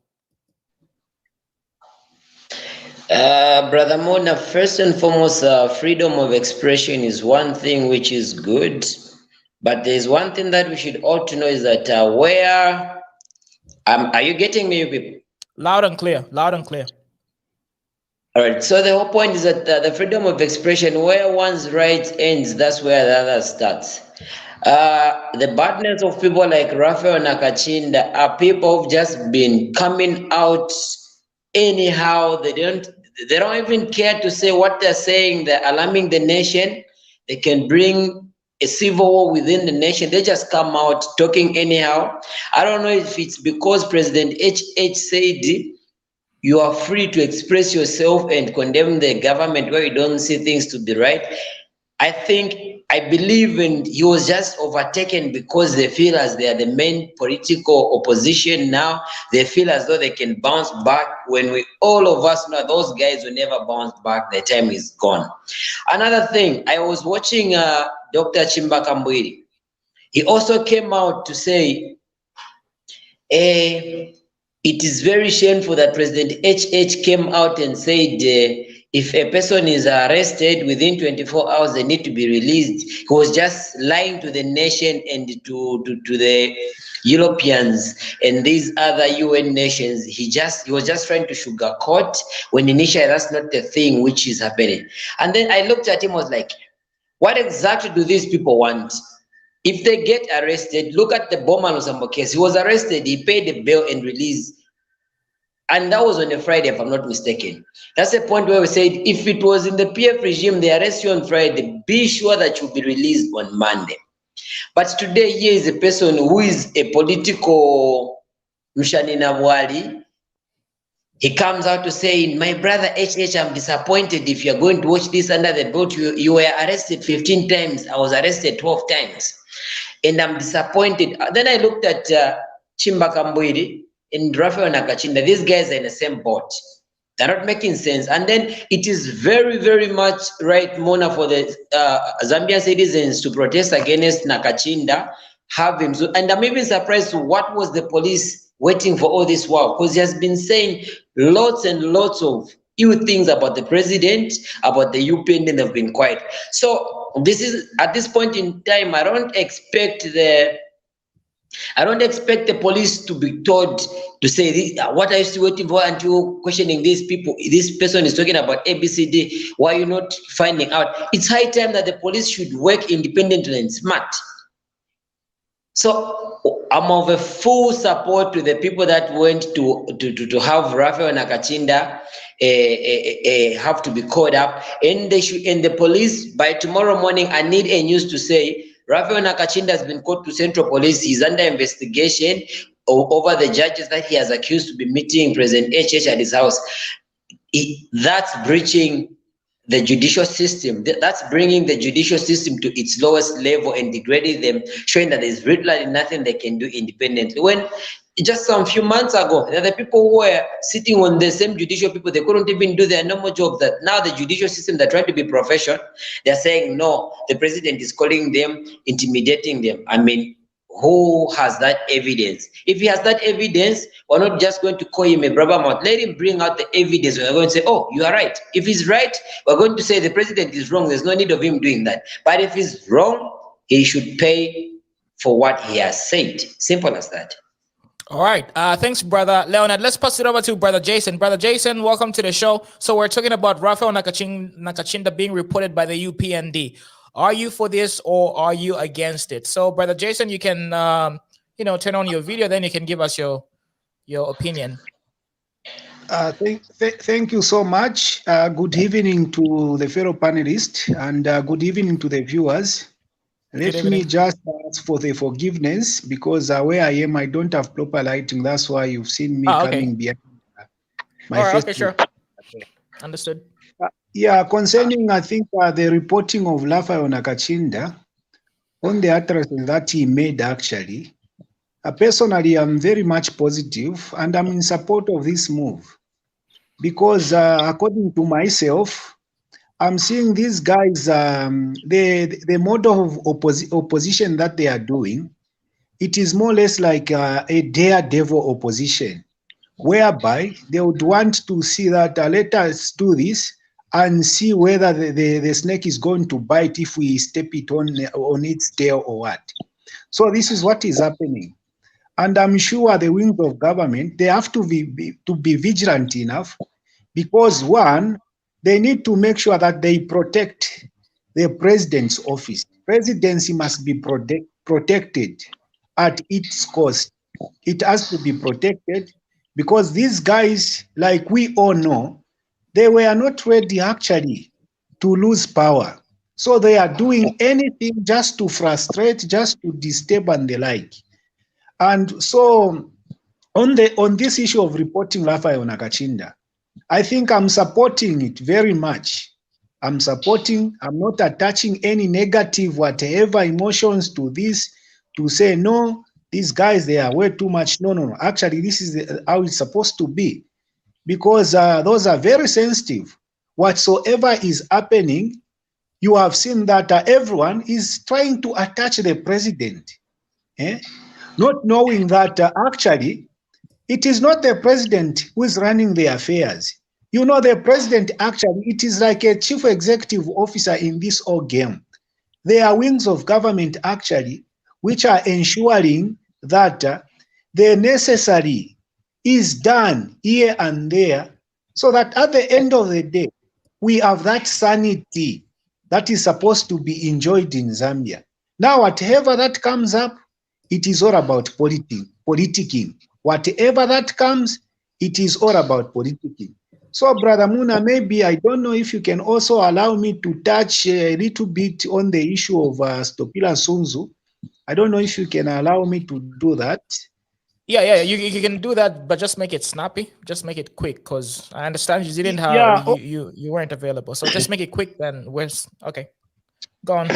Yeah, Brother Muna, I think like everyone has said on the issue of the immigration system, you know, it's a kudos actually for the very first time because we had seen that. We had seen that. I don't know if we have even witnessed that those actually cleanups which are done by the immigration system. Actually, they are a good thing. They are a good thing. They need to continue and the like. But it's just unfortunate whereby somebody actually who's been here for too long. I read one article where it mentioned that actually Mr. Moses, is it Mr. Moses Nsunzu? Felix Nsunzu. Oh, Felix Nsunzu. Yes, he was actually one of the footballers who even played in the time of Avena KK. He also played football in the time of Avena Kaunda. And you wonder why somebody was not bothered actually to be documented as a citizen, you know? So if it's not documented, we are not so sure because reports are just that he was pounced on and he will soon report actually to Kasumbalesa Immigration Department somewhere there for questioning. So we don't know. So those guys who are trying to politic the issues of arresting Mr. Felix Nsunzu, they shouldn't do that, because what is happening here, it is to ensure the national security. We need to know people who are with us, who are staying with us, because imagine somebody who is able to run at any particular time, because somebody who owns actually a citizen of another country, but he stays with us. So if he does anything dangerous, where can we find that person? So let me also urge the members of the public that actually we have the responsibility as the members of the public to ensure that we work hand in hand with the migration department. I mentioned one time, Brother Muna, if you can remember that in Botswana, you even see actually the neighbors coming to ask you to say, are you properly documented? When are you going? And the like. Sometimes you can even see the police officers comes to visit your place. You don't know the person actually was reported that there is a foreigner at that particular house. That's what it is. But here in Zambia, I think we have got that Chimbwena. Whenever we see a foreigner, we think as if, I don't know, that guy inferior. That's what we are even discussing this afternoon with my pastor to say, what has happened first with us Zambians? Because whereby whatever that is foreign, then it has to be superior. We don't even want to question it. Actually, we are talking about business. There is this particular type of rice which comes from Luapula Chembe area. If you just bring it like that, this rice comes from Chembe, people who struggle to make a sale. And rice. That's when we did mention to say, actually, that rice, we got it from Chembe. It is not an Akonde rice. So what I'm trying to say is, Zambians, actually, we are not a people who are able to be vigilant and being able to monitor what is coming, what is going out. We treat whatever foreign to be so superior, to what we have actually. So I'm trying to urge the members of the public that let us work hand in hand with the immigration department. Let us help them, because actually it is us who can give them the full information, not whereby whenever we see a foreigner, and we are even the first one actually to cover up on such individuals. I think that's what I wanted to say concerning Mr. Felix Nsunzu's calamity. All right, okay. So, gentlemen, does anybody have anything else to add before we move on to the next topic? So, while sticking to the topic, well, Raphael Nakacinda's situation, the UPND, does anybody have anything to add before we move on to the next topic? So, if you've got anything to add, you can raise your hand and then you can have the floor. So, Leonard, yeah, you can go for it. All right. I think, Brother Mona, on this point, I'll be hoping to see that Raphael Nakacinda should be brought to book, should explain exactly where he saw the judges meeting up with the head of state. And this is degrading the laws now. It's more like the laws of Zambia. They don't know how to do their job. It's more like he's saying those guys they favor whichever political party that comes about. When we've seen people from LAS who've stood out even strong, even during the PF regime, and they're still standing firm until now, then what rights does he have to say the judicial system is being intimidated by the president? They're told who to arrest and what. It's not about the judicial system. If those guys who are called to go to courts and for petitions, if they want dubiously, let them face it. If they want genuinely, let them face it. So at this point in time, I'm looking forward to say that you'll be called to police and let the laws also react according to the way they feel, because this would. If Mona, the people who start riots are not big, or there are those people who can even say, no, this one is good. The influence can just simple people because of their stupid utterance, it brings a lot of things to chaos. So I think at this point in time, Mr. Nakacinda, it's high time that he should know that he's got the freedom of expression, but with limits, and he should know what to talk about at that particular given point of time. And if you paid particular attention to Raphael Nakacinda's coming out, in whatever sentence that he's talking about, there is always that tribal attachment attached to it. I don't know what's wrong with that man. If in his brain he's been swallowed up with that tribal thing, I don't know. Man, I don't know. Even those, this is what I was telling you, was it yesterday? Say, I first blame the Zambian journalist who goes to interview him. Those are not people to interview. Those are just time wasters. I can call them time wasters. He's got nothing to offer. Really nothing. I end here, I submit.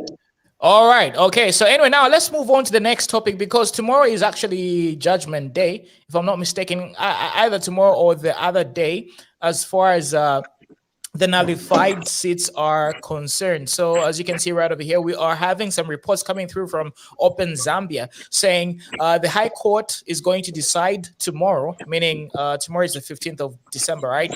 If the PF MPs can return to Parliament. Now, this is going to be a very decisive moment due to the fact that obviously we heard the pronouncements from the Speaker of the National Assembly, Mrs. Nelly Muti, right? So if the High Court decides, let's say for example, that the nullified MPs can go back to Parliament, then what does that mean, and what does that really entail with regards to how well the national speaker knows the law and how basically she is interpreting it? So, gentlemen, I want to hear your opinion and basically your predictions.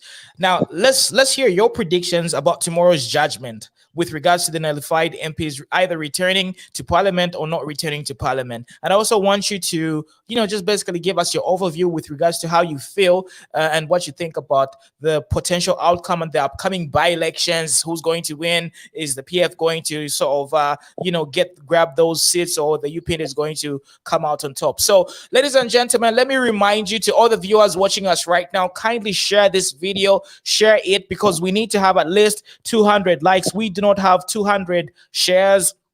So we only have about 179 shares at this particular moment. So if you just joined us and you're just walking, kindly share this live stream on your timeline and in 5 different Facebook groups, because it allows us to feel better, because we are sick, because we don't really have enough likes and we do not really have enough shares. So kindly share this live stream on your timeline, tag everybody, give us your opinions, because we're really putting in a lot of effort. A lot of these gentlemen are sacrificing their time to, allow you to get this information and their opinions, and just basically having this progressive discussion. So kindly hit the share button. We need to have at least 200 likes. 200 shares, and then we also need to hit about 600 likes. So you've got some duty to perform. Kindly do that while we start diving into the next conversation. So who's going to go for it first of all?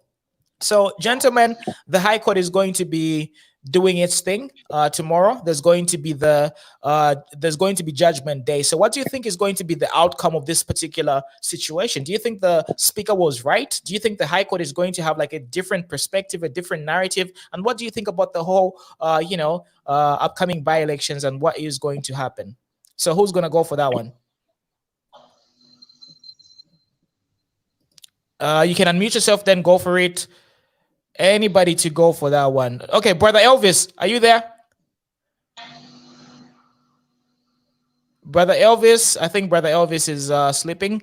So, Brother Elvis, are you there? No, I'm here.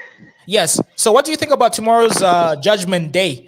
It's a very big day for Bowman Lusambo and the colleagues. Big day tomorrow. All right. Big day. Yeah, for sure, it's really a big day for them. But one thing that we should not forget is the fact that the seats were nullified. The seats were nullified and they appealed. So there's still another judgment that is coming to say the nullifications are justified or the nullifications are not justified. Now, in this case, we are specifically talking about the issue of the speaker. The truth of the matter is the speaker is human and can make a mistake. So tomorrow it may go either way. So whatever happens, we wish the best. However, I don't think the speaker can just come out with that pronouncement without certain things that she might have understood in the law. So tomorrow is a big day. So that's all what I can say. All right. And what is going to be the outcome of this particular judgment, whether it's going to be negative or positive for these nullified MPs? Do you think it's really going to set a tone with regards to how, or rather the authority of the national speaker? Okay, let's say, for example, hypothetically speaking, she gets it wrong, and then the High Court sort of judges in favor of the nullified MPs. Do you think that is going to neutralize her power, her authority, and her credibility?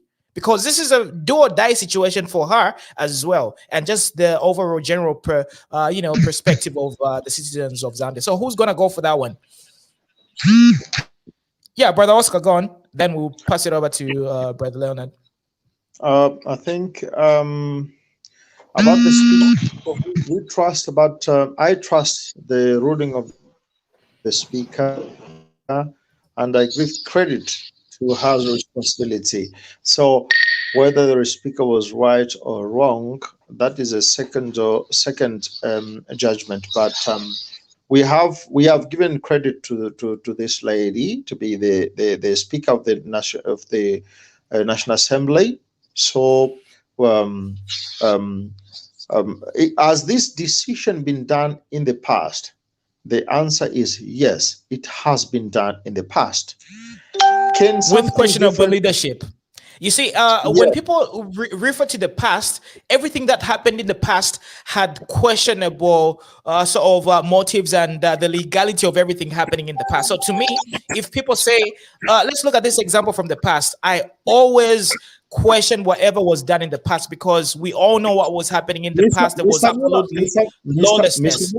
Mr. Mula, you are right, but also the ones who are complaining about this decision, they are the ones who are supporting the government of the past. So that's why I've emphasized on this. The decision, has this happened in the past? The answer is yes, it has happened. The example was the nullification of Chimbakam Kambwili's position.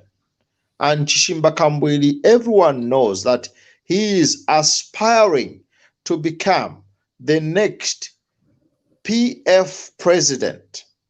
And he underwent the same, whether it is a tragedy, whether it was correct or not, it's not me to decide. But has this happened in the past? The answer is yes, it has happened. A speaker of the National Assembly judged and gave more or less the same judgment that these speakers given. Now, if I was the Speaker of the National Assembly, I will stand my feet and I'll say, I've made a decision, wrong or right it be, but I've made a decision. So I am wishing to the judge, to the Speaker of the National Assembly, to stand at her feet. And according to me, my brother, Mr. Muna, the word nullification, null in Latin, it's a Latin word, nullity, nulli, nullo. It's a Latin word, Latin. Null, it means whatever came out was not valid. That is the meaning. Null, null, N-U-L-L. That word, it means whether you are married, Mr. Muna, if you are married in church, you are married in the council, whatever you did, then the court rules that whatever you did was nothing. It was not valid. So that is what is the meaning. Zambians, please understand this, the legal meaning of the word. Nullification, null. It's not cancellation. When you say what happened has been cancelled. No. What happened has been nullified. Nullified, it means whatever came out to the citizens of Zambia was not the true result. So I wait tomorrow, and I hope that the judge can stand her feet. That's my hope. If something can change tomorrow, and it's going to be for the benefit of the Zambians, I have nothing in contradiction. But if it is going to be just against what the judge, the National Assembly Speaker did, very much worried tomorrow. But at the moment, I'm hoping that Nelly Miti will stand her feet, and what she has judged, she is not the first one to make that. Was it a mistake? Yes, she's not the first one. So that's my position, Mr. Mona. All right, Brother Oscar. So we pass it over to Brother Leonard, then Brother Moses.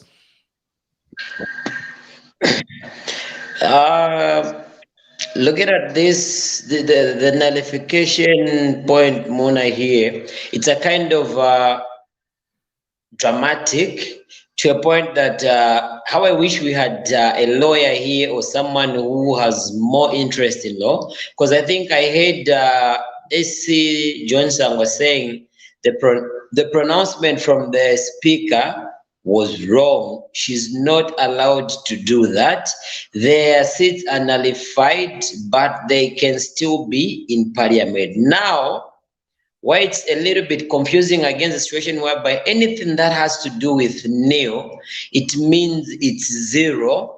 It has no substance in it. That vacuum has no substance in it. So the issue of nullification and the pronouncement from the speaker saying that they shouldn't be in the house, that thing, I think it's confusing to my point, because I was talking to two of my friends who did law. One was saying there's a point that it allows her to say that because there's regarded as there is no one on those seats, they are new because people petitioned them. Then someone said on the petition, yes, they can be petitioned, but they can still be there not until it's proven from the courts of law. So on that one, it's a little bit skeptic. So, and then for tomorrow, Brother Mona, I wouldn't feel bad if some of them, they're completely out of parliament. Some of them go back. You see, it's a game of two sides. A dice has two sides, and the coin has two sides. So if I would prefer if there are those that really did it dubiously, but I hope Bowman, he himself, he should be sent to home forever. Then the rest, if there are those that won clean with a clean slate, let the decision made be right. Or else, I think for tomorrow it's a big day that will shock many Zambians. I think that I would say, because we've got a group of people that is expecting to say the whole 9 should go out complete. There's other group which is saying they should come back. Then there are just those who are saying whatever comes tomorrow will accept it. And I'm one of the people who say whatever will come tomorrow, I'll be cool with it as long as it will be done within the law. Because is it Matibin, the time that nullified the Chimbakam Kambwili seat, there was noise, no, it wasn't right and everything. So I think even Madam Nelly Moti, she's got her grounds to stand to say, I learned it from my predecessor and everything, of which that shouldn't be an excuse if those were not her rights to tell those people not to be in parliament. I submit. All right, so Brother Moses, you're up next. Yes, thank you again. I think the ruling from Madam Speaker, I followed it very well. The Madam took time to study the law, and I had maybe to consult. So the statement she issued in the Parliament, I think she was in a light path. reason behind that, it is when you appeal, those people would like give an example, Bowman Lusambo, are required to come with something, a letter, I don't know how they call it, which allows him to go and attend the parliament in that house. That's what I understand. Although I am a lawyer, I've not done law, but in that scenario, that is what I understand. For tomorrow, what is going to happen, to me personally, I know not everyone should maybe lose the case, but it depends the case itself. Yes, I understand that the ruling for tomorrow is about these MPs. Are they supposed to be in parliament? Where is the case? Is it Supreme or Concord? They had appealed. That is the question. It's not the final, according to what I'm reading here, it's not the final for each person where he had appealed and the court is going to rule. No, it's just between what the speaker had pronounced to these people where their seat nullified. Am I correct on that one, Mr. Muna? Hello? Hello? All right, okay. So Brother Moses is asking, yeah, so he got me confused there. Anyway, who's up next? Brother Elvis, what's your opinion? Unmute yourself, then give us your opinion. All right. Just like I said in my preamble, of course, it can go either way because we are not actually lawyers or judges. So what can happen is... Yes, but Brother Elvis, what I'm interested in is finding the ramifications of tomorrow's outcome. That's what I'm interested in. And let's say, for example, give us possible scenarios. If the High Court says the PF MPs can return, or if they cannot return, how does Zambia get affected politically? How does the Speaker of the National Assembly get affected? And how does the political arena get defined in this particular, situation? So let's talk about the post result or whatever judgment is going to be given tomorrow. So let's not speculate because we're not lawyers and we don't have the mandate to do so from a legal perspective. So let's just speculate on the potential outcomes. We've got two potential scenarios. Either the judgment is for or against the Speaker's, initial judgment. So how do we move on forward, and how do we get, to maneuver and just basically the political arena? What happens after that? All right, I hear you correctly. Now, this is what is going to happen. There are two things involved. The first one is the issue of saying the Speaker of the National Assembly was wrong. So PF MPs are going back to Parliament as they wait for the final judgment over their nullification of the seats. Now, if that is to happen, it means the issue is just on the Speaker. By the way, it is not political because the Speaker of the National Assembly is not a politician. So she's someone who can easily apologize and life continues. Definitely, she's not the first one to make this mistake. There are other judges who have, there are other speakers who have made similar mistakes. So she can easily apologize and life continues. But there's also another judgment coming where the same people who still want to be in Parliament now can still be chased later on because their seats are already nullified. what is going to happen is definitely if their seats are nullified, despite them, appealing, the judgment will still be the same. They'll still be chased sooner or later from parliament. Yes, it's just a matter of The time. other thing is the second thing. The second issue that I wanted to mention is the issue of having a judgment where the speaker is actually proven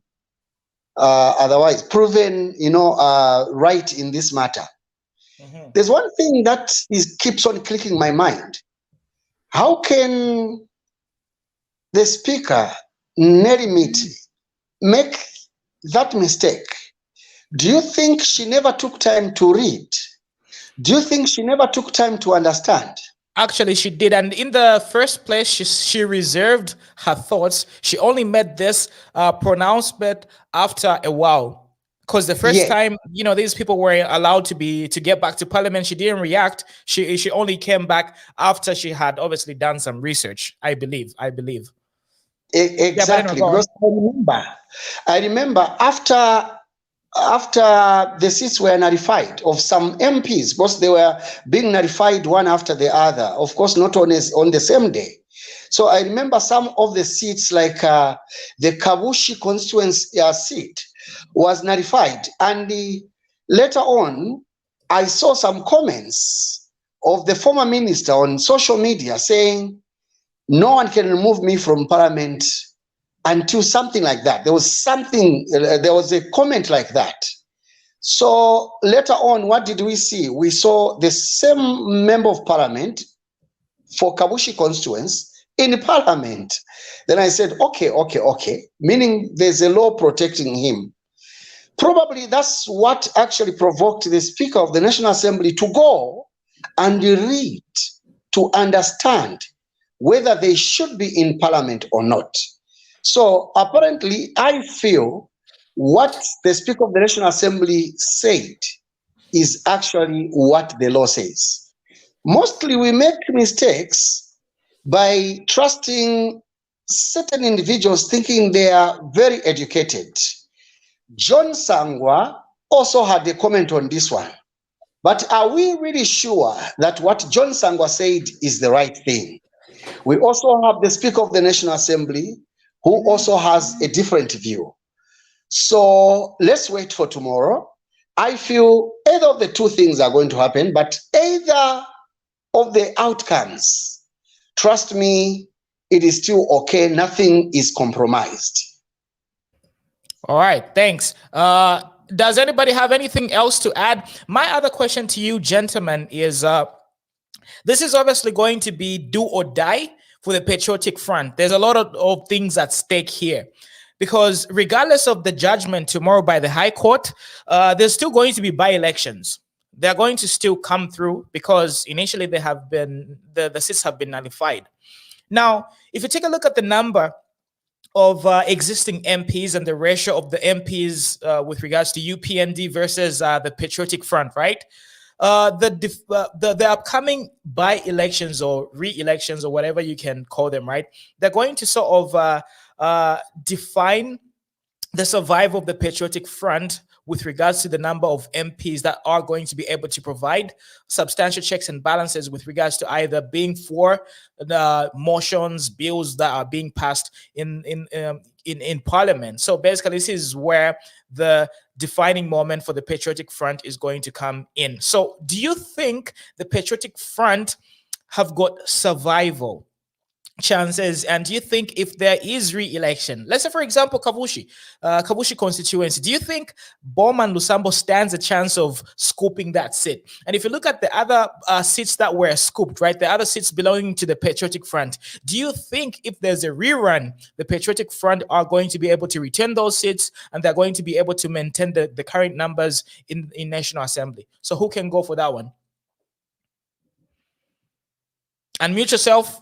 Yeah, Moses, go for it.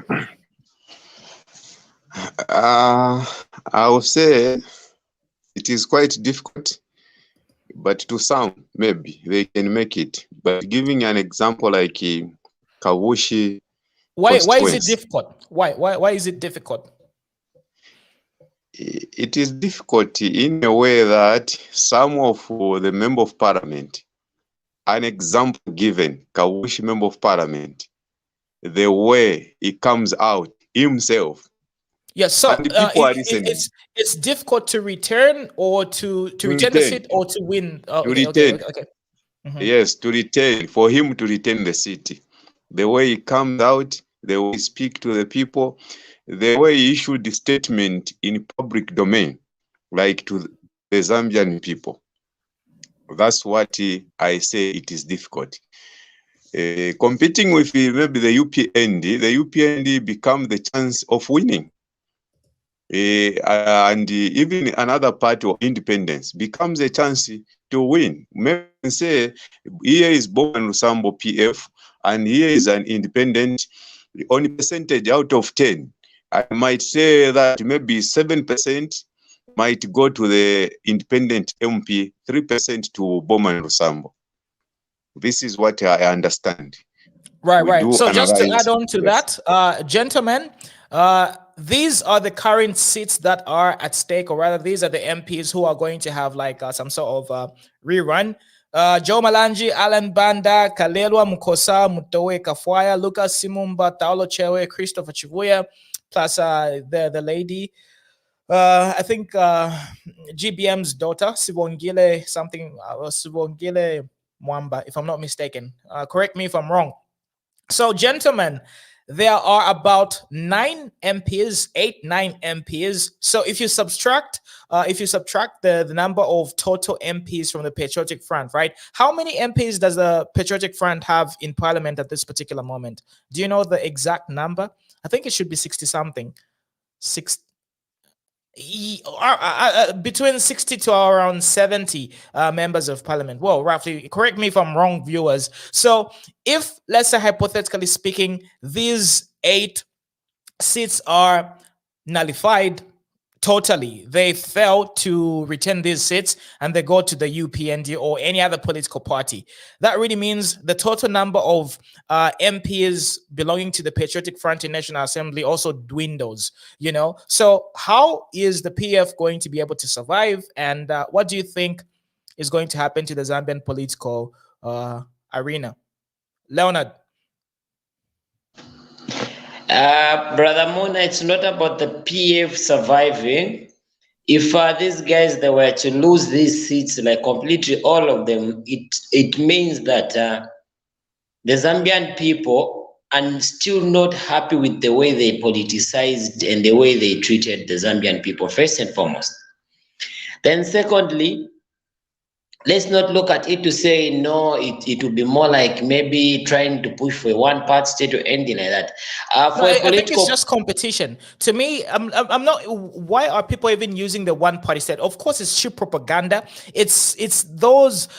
This is a tactic that, you know, politicians can use to sort of dupe gullible people. There's nothing about one-party state or a motion to move into a one-party type of state. It's just about competition. If you do a bad job, you lose the seats. The people decide, you know. But anyway, go on, Brother Leonard. So that's there before my brother continues. Mr. Mayosi, a party which wants to become one-party state, he cannot allow another opponent to campaign. The way it used to happen, previous government, they were blocking the president, the current president now. But this is not the case with the UPND New Dawn. The UPND has been allowing, even PF had won, that campaigned peacefully. So let us not issue fake statement to the people of Zambia. No, this is prudent, and I think everything is well. Definitely. Yes, Brother Leonard, continue. So coming back to that, Mona, you are right. This is the situation of competition, because is it Mfumbwe ward where the PF won? We gave credit to Zambians and them as the opposition party now, though it doesn't have life again. So the whole point here is this. Looking at it, Brother Mona, the UPND now have high chances of getting most of the seats. The reason is simple. During campaigning, they'll say, who is the president currently? Is from UPND. the majority are UPND. So if you want a development in your constituents, definitely need to go for me, who can easily That's talk. a profound point. Who With can regards easily to developmental projects, CDF, and you know, the people are smart. People on the ground are very smart. The people on the ground know that in order for them to make money from these CDFs, it's easier for them to work with the ruling government. It's a no-brainer. From a psychological point of view, you can really tell that the UPND is going to skip most. They're going to scoop most of the seats. But anyway, sorry for cutting you off. Sorry. So it's true. So it's true. You came with my points. Yeah, you're right. So people just be told, guys, who are in power now is the UPND. Whether you like it or not, you still have 5 more years to go. It's the UPND. Are you willing to look to see your friends' constituencies develop and yours remain stagnant at this point, even when that's not the presidential's motive? But that's the manifesto that I can easily use to those people and tell them, vote for me. I have a direct contact with the president. I'll bring this kind of development direct to you, the people. And then looking at it, Mona, today the president was saying they've finally given the money to the constituencies. The CDF funds have been given today, which adds more advantage to the UPND to scoop and scoop more. I really like the way the UPND is playing. They are playing a clean game, intellectual type of playing. You know, the PF have got no chance. Like, I mean, viewers, I'm sorry to say this, but the way the UPND does things, it's so flawless. Flawless victory here. So, man, it's as simple as that. The UPND at this point in time, they have the upper hand. They definitely have the upper hand. The way the president has said, we've allocated the money. The next thing, even tomorrow morning, they can start saying, we want the money start being allocated right now. Let the project start by next week or next month. And then how many weeks are we going to give them for campaigns? If we say, okay, the campaigns will be in February. These guys have got this period of time to make sure that the money is distributed to those districts, constituencies, and people get to see these guys, they've started working, which will even add more and more advantage to the UPND. Coming back to these guys, there will be no infringement, mostly if the likes of Malanji, it's no one's fault. It's his fault that he failed to go and rewrite the GCE. It's not a shame to sit down and write the GCE. Their former SG, he wrote the GCE and got a 6 point from even GCE. Obvious Mwaliteta, got 8 points. Yeah, I'm here in Kabwe. People celebrating his 8 points because he's from Kabwe. I'm in Kabwe right now. People celebrating his 8 points. They've been saying, just that 2026 is for let him stand in Kabwata and hopefully he wins. You see, so yeah. If Malanji, those guys, this is what I was telling you. Must say the PF is a group of people that never had self-introspective and looking at it to say, okay, is this? The moment the pronunciation was made to say, if you don't have grade 12, you are not capable of standing. What made the Davis Muila not to stand? He looked at it, he said, I don't have these papers, but I know, looking at us being in power, I can still have this place that I'll be earning more money. There was no wrong with Malanji doing the same. Sit, relight. This time you would have had a clean slate. So if it's that man, he has no one to blame. Bowman Lusambo, he has his big mouth to blame, first and foremost. And I was reading a comment which said Bowman Lusambo should go home and sit and start taking care of the neglected children that is being neglected. That was a comment I read somewhere down here. Allegedly, reportedly. Go back. Yes. So at this point in time, the UPND, they're likely to scoop more seats. If not the UPND, even these other political parties. And then if another point that we should look at it, if the PF lose most of these seats, it shows that people are still upset with the way they were governed, and it shows that these people still had loops of stealing votes to the Zambian people. They managed, but again, it has come back to life. So if the PF, they're likely to lose most seats, it shows that people are still upset. Then if the PF again wins, it shows that there are people who still believe in the PF. You see, in Zambia, we've got a different kind of people. There are those who are still with the PF thing in them. They just took PF as supporters. if it's the do or dies. Those who benefit a lot. Benabapanga bati umwemo tuwasimbira pyumbu ichumbunga chako tetucholoro chala kondoka. There are those people. Even now, despite the allocations of the CDF, the UPND trying to be prudent and explaining why they will remove the subsidies, why they're going to the IMF, why they're doing this, why they're negotiating for lesser interest rates to be given to individuals, and this. Some are still like, these people are failed. Like Zambians, why being too over expectant within just 2 months when we gave these people a 10-year mandatory, reaching us to this level? So my submission was, the UPND have the upper hand of scooping most of these seats. It's a no-brainer. It's nothing to debate about. With this move that I just read today on the presidential page saying we've given them the CDF funds, they are now in their constituencies. It's up to them. And then there was a comment that the youths. I hope all those business plans of ours are read that we should go and submit early in the morning so that we should receive our sums. And you know, the way youths are anxiously waiting for that chunk of share, knowing that they're the people who went there. Mona, these elections, I don't think in Zambia there have ever been such kind of elections, if there will ever be. Those were dramatic. I rekuvota na gown no PhD kashinga degree after all the doorstep. It showed how people were not happy. They were literally not happy. So at this point in time, okay, if the PF were to take back their seats, I'm okay with it. But only 2 seats they should give them out: Bowman Lusambo and Malandi. Even GBM's daughter, let them be 3. Even GBM's daughter, these 3, let them be given out, and they can still scoop whoever they want. It's okay for the sake of saying, okay, we still consider you as the party that failed. So that it's good you're in parliament. You see how your friends are now doing it the right way. I submit. Definitely profound.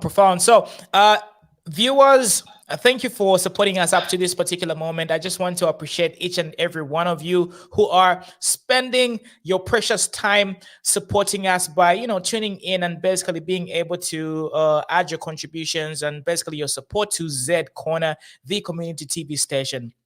At this particular moment, I have to remind you that yes, we did reach our target today because we were aiming for about 200 shares and 600 likes. We did reach that particular target, and I want us to have another milestone to sort of reach. I want us to have at least 250 shares. So at this particular moment, right, we only have 205 shares. So we need about 45 shares to come through. So if you are watching me right now, kindly take 1 second of your life, share the live stream on your timeline and in 5 different Facebook groups that you belong to, because we need to have at least 250 shares on this particular live stream. So kindly take 1 second of your life, share it on your timeline, and tag people, post it in different Facebook groups that you belong to. That really helps us go a long way. And we also need to reach at least 1,000 Facebook likes. At this particular moment, we only have about 631. I can see there's a number of you watching us. We are putting a lot of time and effort, and we're sacrificing, and we really appreciate the help that you have been rendering with regards to supporting this particular program and platform. So kindly like the video, the live stream, in case you didn't get to have the chance to do that, and also share it on your timeline. It really helps us get motivated to come here tomorrow and do this thing all over and over again. So anyway, Brother Perry, you're just walking through. Welcome to the show. I have a question for you. Now listen to my question.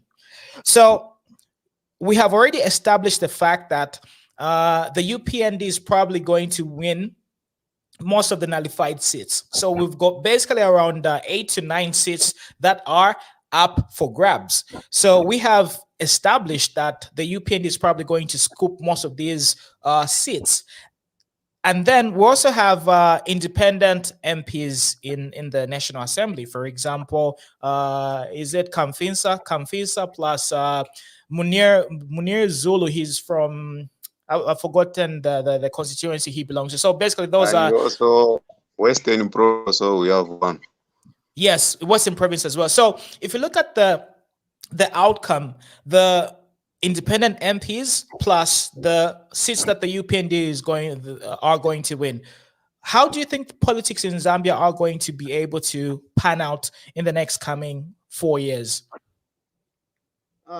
Good evening, everyone, to start with. Yeah, I was just listening from the background. I was having a performance review with my bosses, and I couldn't come on early. Yeah, for me, what I would say is to start with, if you look at how the PF carried their elections, how they were campaigning, right? You see that one, they didn't have a campaign message. And then two, they tried to use money to get the seats. Now, fast forward coming to now, one, what message are they going to use for them to win the election? Two, they don't have the money. You see? So it's going to be very, very difficult for them to win those seats. But again, the question is to the electorate. You know, the MP will say, well, if you vote me into power, I will ensure that I'm going to do A, B, C, D. Now, they are going to ask them, but why didn't you do this when you're in power? Okay, and then how long are we going to wait for you to implement these things? So as it is right now, it's a no-brainer for the people to vote for these guys because there's nothing in it. And then those guys that canvass for votes for them, they need the money. Where are they going to find it? So it's a no-brainer. You know, it's definitely most of them they're going to lose their seats. And then when we come to independent candidates, these are very, very interesting people because one, they seek for relevance as well, right? So if they're seeking for relevance, they won't find it if they stick to their guts and say, we don't want to oppose whatever the government is saying. So mostly they will gain that relevance when they align themselves to the ruling party, because the ruling party is going to make it conducive for them to show that they've worked. So as I was saying, when you put these two factors together, you'll find that the pendulum is swinging towards the ruling party, and it's going to be very, very difficult for these guys to win these elections and to make decisions. Thank you. All right. Okay. Good. So my other question is. We also have the Kabwata constituency, which is going to be having by-elections in January. The date has already been set by the Electoral Commission of Zambia. Now, this one is also going to be a very well-defining moment with regards to where the people stand, PF, UPND, or whoever is going to be able to scoop that seat, because it's going to set the tone as well. So first of all, coming up next, or rather coming up first, is going to be the Kabwata constituency. And if you look at the submissions, it's a very competitive seat. Look at the submissions from the UPND, and especially from the UPND, because there's like more than 3 people eyeing that particular seat. So it's a very competitive seat.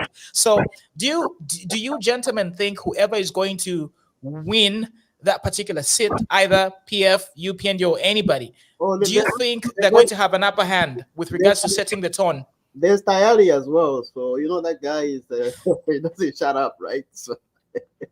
Yes, Tayali. So anyway, gentlemen, who wants to chime in? And let's talk about the Kabwata constituency and its after effect. Yeah, anybody unmute yourself, go for it. Yeah, Brother Moses, go for it. Yes, on Kabwata constituency, I think if according to the statement you are giving that they are more than 3 years, I heard last time maybe they might be even about 5. Yeah, why do you think it's very competitive? What does it show? If we are having, or rather the UPND, because I'm going to cite the example of the UPND because I've seen a lot of submissions. Why do you think the UPND are uncoordinated? Why don't they pick one candidate and then just rally behind him? Why are they trying to divide the votes from Kabwata constituency? Because if a lot of people, sort of scramble for it, they're going to sort of divide the audience, and there's going to be like a neutralization of the potential votes.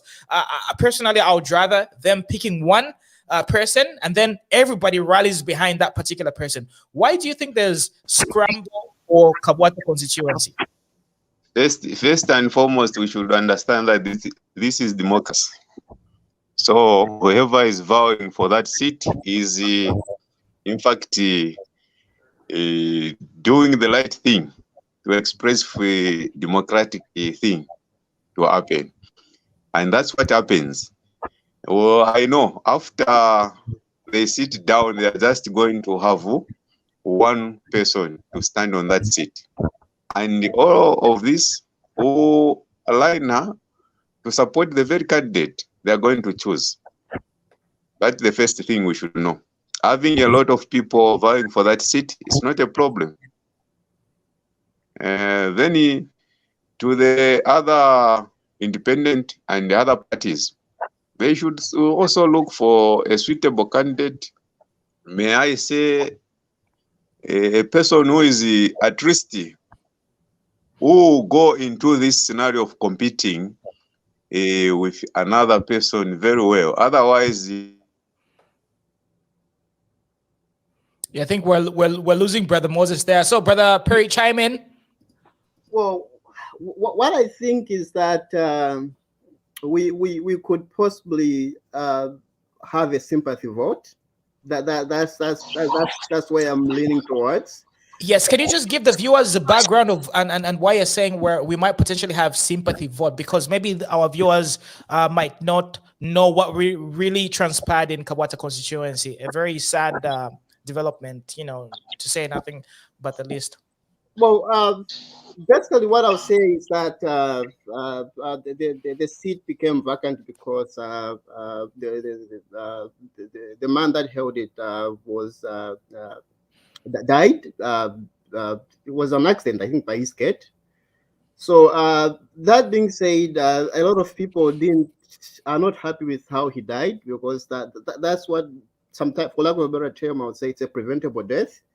But in that vein, I feel people are going to kind of like give the UPND that sympathy vote that they deserve.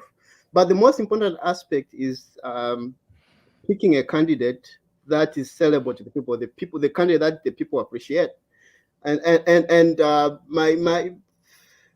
I'm expecting it to be very, very, very close. And whoever is going to win won't win with a huge margin, because the people of Kabwata, they are very, very educated, and they could be quiet, and I would be surprised if the opposition wins it. So it's going to be a close call, because you have given Luwinda has a lot of influence from there as well. So it's going to be close. But is he standing, by the way? I haven't seen his I don't think he's standing. But what I would just say is that the reason the UPND may win it, it's just because of a sympathy vote. All right. I can say, yeah. All right, thanks. So, Leonard, you're up next, then, Brother Oscar.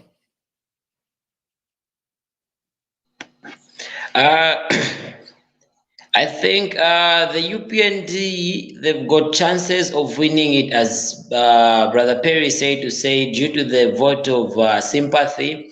And another factor is that Kabwata has lots of educated people, secondly. And then the UPND should choose a candidate who is familiar with the place, or if they've got someone within Kabwata who can stand, who they feel as if can add impact. Because I won't lie to you, Mona, if they're going to go for Mwali Teta standing in Kabwata, they can easily lose that seat, because Mwali Teta, the majority considers him to be full of a cadre. Also, he's a recruit. For lack of a better term, I think he's got thuggish tendencies. He's got that thuggery with him. He's the recruitment of the late Michael Chilufiasata. These are when Chimbakam Kambwili kind of when there's Chimbakam Kambwili in him, Bowman, that kind of thing. So the UPND, in with Kawata, they definitely need someone who's got that level, first and foremost, who's got that level of education, the one who can undertake issues properly, who can educate on issues that you see, Kawata is not like these other constituencies that are underdeveloped, that they are still crying for a lot. No. Credits to Given Lubinda, he did his best during his reign. That one I'm not going to take away from him. He tried his level best. So at this point in time, the Kawata people can't just vote because they feel like going to vote, or because we wouldn't be surprised if Kawata will even get lesser votes than the ones that were cast in the general elections. That's another thing that we should consider. We can easily have lesser number than the ones that will definitely be affected. Yes. So on that point, if the UPND wants to scope that seat, they need a better representative.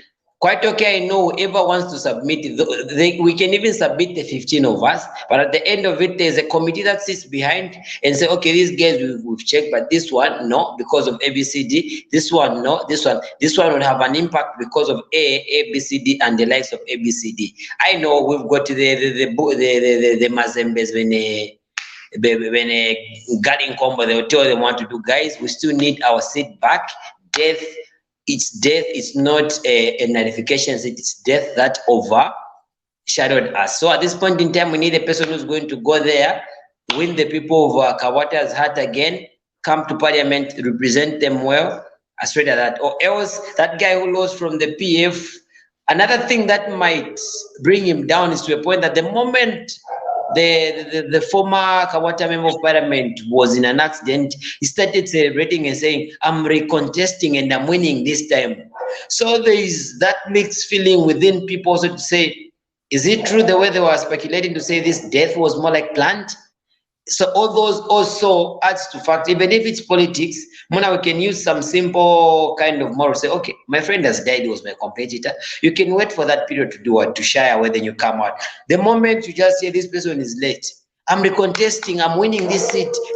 So, yeah, so the UPND, they have that chance to scoop the seat back due to vote sympathy and those kind of unders, as long as they will produce a right member of parliament. If they give us the likes of Maritet, I would even support Chilufiatali, the brown envelope man. Definitely. And speaking about obvious Maritet, do you think he can be like a square peg in a, I don't know, like what's that amazing square peg in a round hole or something? Because I really believe that the UPND has got a very intellectual team. If you look at the whole team with regards to UPND overall, I really think Obvious Mwaliteta is best suited for, I don't know, maybe mobilizing the party structure and these other positions, because he's a very good mobilizer, because he can speak the language and he can easily assimilate with, other people on the, grounds and all that stuff. So I think he would definitely suit in that particular position. But if he becomes overzealous and he goes for the Kabwata constituency, I think it's really going to be a very bad look for the UPND. Anyway, Brother Oscar, what's your contribution? You can unmute yourself. Yes, please. Thank you. On that constituency, I think I would go against what my friend Leonard has been portraying, because Mwaliteta is not only a cadre in the old way of explaining the meaning of a cadre, the old way, because a cadre, I think, in a normal way of explaining the meaning of a cadre, it's somebody who likes the party, who likes to be identified with the party. So Mwaliteta, insofar as I understand this gentleman, is a man who loves the party. He loves the UPND. He doesn't feel shy and to expose himself, to tell the people that he really loves this party. So I don't think it's about candidate for Kawata. I don't think it's about candidate myself, but I am sure the UPND are not going to make a mistake of allowing a lot of competition. If UPND are going to allow independent candidates, then other competitions, unnecessary competitions, then they will be doing harm to themselves. Otherwise, if the party, as I know the way they have been working in the past, if they can sit down, find one candidate, it being Mwaliteta or any other person, I think the PF who found it very difficult to win Kawata parliamentary seat. So I think, for myself, I think that it might end up to be a UPND a seat, and UPND will win the Kawata seat. Thank you. All right, gentlemen, any contribution about this particular topic before we move on to Chimbakam Kambwili? We're going to be reacting to his allegations because he ferociously attacked, President Hakainde Hichilema, and we can take a look at that. So in case you want to contribute with regards to Kabwata constituency and UPND, PF, etc., then you can let me know, and then we'll talk about that before we move on to the next topic. In the meantime, viewers, thank you very much for your participation today. But we are far away from our target. We need to have at least 1,000 likes. But I think 1,000 likes at this particular moment is very impossible. So let's go for 800 likes. So right now we are currently standing at 695 likes and our shares are 236. So we need about 14 more shares in order for us to reach our milestone, which is 250 shares. So if you are listening to me right now, I really hope you had a very good day. I hope you're in a very good mood. And we are asking you to help us grow this particular page by participating and, supporting us. One of the ways that you can support us is by liking our live stream and sharing it. So if you haven't liked and shared this particular live stream, kindly do so. It only takes 1 second. So if you can do it on your timeline, share it on your Facebook page and in 5 different Facebook groups that you belong to, we are going to be very happy. So we need about 250 shares and we need about 800 likes. So everybody, let's get working. And in the meantime, let's listen to Chimbakam Kambwili, and then we're just going to react to him, and then we're going to call it a night for today because we've been on for more than 2 hours already. So let's listen to Chimbakam Kambwili. Good afternoon, members of the press, and welcome to this very, very short briefing from here in Kasama, Northern Province. I want to say that I'm extremely disappointed by what is obtaining in the police service. When President Hakainde Hichilema came into office, he made very important statements that we all believed that the rule of law was now going to be respected. One of the statements that he issued was the effect that any Zambian, and I mean any Zambian who is arrested for whatever charge, as long as that charge is bailable or bondable, must be given police bond before 48 hours as stipulated by law. We were all very, very happy that now the Zambia police was getting reformed and that the rule of law was now going to be respected.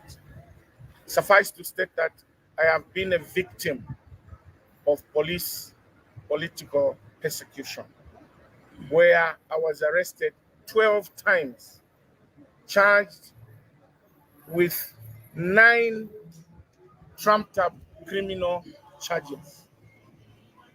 And every time I was arrested, I was kept in police custody without police bond. The longest time I was kept in police custody without police bond was about 9 days, without being taken to court, without being given police bond. And on all the 12 times that I was arrested, I was never given a police bond from the police. I would be kept in police custody and I would go and apply for bail at the court.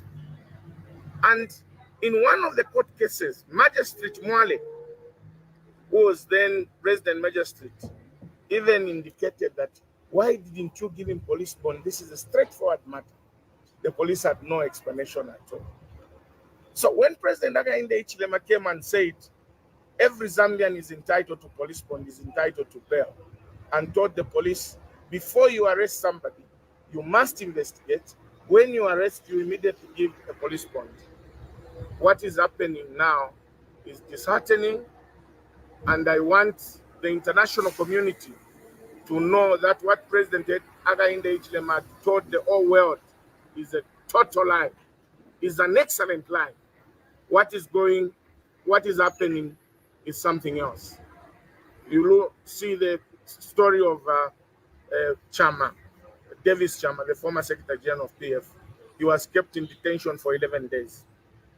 Look at my younger brother, Kamtiongo, was put in detention for close to 7 days. Here in Kasama, we have just come from the police to visit one PF cadre by the name of Chama. He's popularly known as Chama America.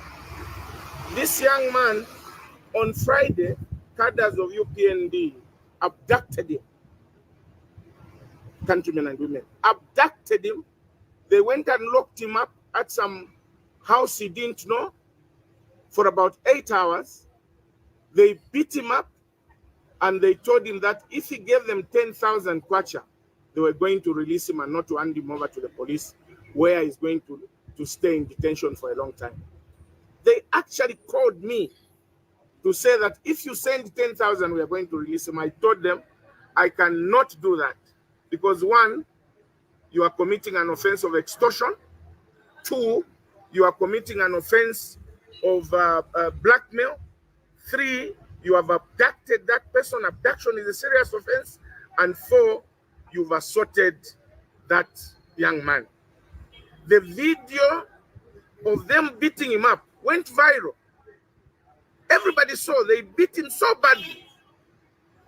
And they took him to the police station to go and report that we got a criminal who had committed some crimes in the past. I personally spoke to the officer in charge, Lusaka Central Police. And I said, how can you arrest somebody who has been beaten, somebody who has been abducted, somebody who people are trying to extort money from? And I explained to him what had transpired. He assured me that the issue was going to be resolved. They got him out of the cells, gave him a medical report for the beatings that he had suffered, and he went to the hospital. When he went to the hospital and came back with a signed medical report indicating that the man was assaulted, UPND cadres came to the police and started shouting. The police U-turned. Instead of arresting those people who had abducted him, who were trying to extort money from him, who had beaten him, they locked up this young man called Chama America and charged him with an offense that he committed an offense in 2015, that they had beaten somebody. They forgot about the beating that he had been inflicted. They forgot about the medical report that he had come with. They forgot about the abduction, and they locked him up. From Friday, the man has been in detention over a simple case of assault that they charged him, without paying attention to the report that he had taken to the police. President Hakainde Hichilema, my brother, you and I went through this kind of treatment by the police. I don't expect that you'd allow other Zambians to go through what you went through. Leadership entails that if pain had been inflicted on you, you don't want to see other people being treated in a similar matter. I want to tell you that if I were you, I would not allow any Zambian to be treated the way you and I were treated. And if you're accepting these things to be done under your nose, these things to be done to Zambians under your leadership, then my dear brother, I doubt your leadership. I very much doubt your leadership. And you see, leadership entails that every statement you say must have integrity. There's no way the president can issue a statement that whoever you arrest, first it must be investigated. When you arrest, give police bond if a matter is bondable. Today, over a simple case of assault, a man is languishing in prison from Friday, Saturday, Sunday, Monday. Today is Tuesday. He has not been given police bond. He has not been taken to court. What do you call that? Extrajudicial punishment. Because when you keep somebody in detention without the pronouncement from the court that is guilty on an offense and sentenced, that is extrajudicial punishment. I want to appeal to you, my brother, that this is why Zambian people complained about PF. And if this is what you want to do, I can tell you, my brother, that your days in that office are numbered. Huge proclamation coming through from Mr. Chimbakam Kambwili. And he says that the days are numbered. Of course, we heard his explanation with regards to why he said what he said. So, gentlemen, you are going to be reacting to that particular video. And I can see a lot of some new people are joining us. If you are just joining us, welcome to Z Corner. We are a community TV station. I love to refer to ourselves as Sunday in HD, reloaded. So welcome if you're just joining us, and kindly share this video because we have a milestone. We need to have about 250 Facebook shares on our live stream, and right now we are missing about 10 shares. So if you are just walking through, or rather just joining us right now, kindly share this video right now. And I really hope that you had a very great day, and I hope that you've got a very good situation going on with you. So we need those shares. So if you haven't had the time to share this live stream, kindly do so, and also help us hit the like button because we are aiming for about 800 Facebook likes. At this particular moment, we only have 738 likes. So we need about 50 more likes, 50, 58, 60 more likes. So hit the like button and share this video in case you didn't get to do so, because that really helps us get motivated to do more. So gentlemen, what are your remarks with regards to Dr. Chimbakam Kambwili's pronouncements? Anybody to go for it? Unmute yourself, then give us your opinion. Who's gonna go for it? Gentlemen, you look very tired. We've only been running for about 2 hours 46 minutes. Me, I'm just getting started. I'm just starting. I've got a lot of energy. I can see Brother Oscar is dozing. Brother Leonard was yawning. Brother Perry. And I was just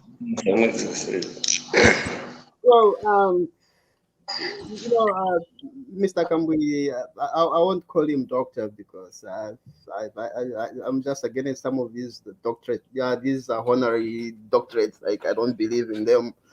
But he's an interesting fellow, because there's so many lessons that people can learn from him. One of them that I've learned is how not to make political blunders like Kambwili, and this is one guy. What has been his biggest political blunder? The viewers want to know. Yeah, according to you. According to me, the one that turned his political career topsy-turvy is the time he went back to PF. There he just drilled the last nail in the coffin, because you cannot seek accommodation with people that have, for lack of a better term, I would say, have a lot of misgivings. You cannot seek accommodation with people that have subjected evil to the people, and he had these huge proclamations against some of the things that he contributed to the downfall of PF, by the way. Yes, he actually decampaigned PF a lot. And most of the things that he brought to light, like you would say, really? And they were the truth. And then yes, for him to turn back and say, because these guys have, I started this thing, I'm gonna go back. And it's a lesson to all of us, you know. At one point in life, you need to learn to let go. Correct. Because and that's what pretty much sealed his fate. He never wanted to let go, you know. And basically, what I used to be a follower of this guy, you know, like I was just there. And Brother Perry, while you're talking about the spirit of letting go, right? KBF and Chimbakam Kambwili, similar situation. You know, this people who were not who felt they didn't really get to be given the much needed recognition, you know, and then they were founding members. They decided to go rogue. So KBF and Chimbakam Kambwili were pretty much in a similar situation, but one made the most out of the situation, and while the other one, the most important lesson in life is positioning. You know, and KBF positioned himself. He could tell like where the wind was going, you know. But Kambwili wanted to rest in the doldrums or in the achievements of PF, because he thought he had the tickets to reach a greater height, you know. But that was his downfall, because this guy, at one point, I think he was more popular than HH. I used to be a follower of him. Me too. I'm a staunch follower of this guy. Kitwe was in full support of Kambwili back in the day when I was young. We knew that about Chimbakam Kambwili. He was way popular than Hakainde Hichilema. Yes, he was. And I was thinking, I said, oh, if this guy with this NDC, if this guy is gonna like, it's gonna be a tough battle, because I was worried that PF was going to win because the guy was going to divide the votes, you know, and this is why he got it wrong, you know. You can't do that. You know. For me, I'd rather believe in somebody who doesn't believe in anything, but they stick to what they know. Exactly. But the guy is just all over. And Brother Perry, would you agree that Chimbakam Kambwili, technically speaking, did a lot of work for UPND than MDC, but MDC got the fruits of part of the work that Chimbakam Kambwili put in to make UPND popular? Basically, MDC and all these pacts, they kind of benefited from the work that Chimbakam Kambwili put in. No, you know, it's like you know, you plant a field of maize, right? And then you just say, oh, the rains are not coming, and then you decide to leave, and then the rains come, and then the crops mushroom, and then he just let other people harvest his work that he did all this time along. And it saddens me, because he's not gonna get that popularity that he had. That's it, it's done for him. You know, it's done. And I feel for Savoy, because I feel she just swings anywhere, because she's been left. Savoy.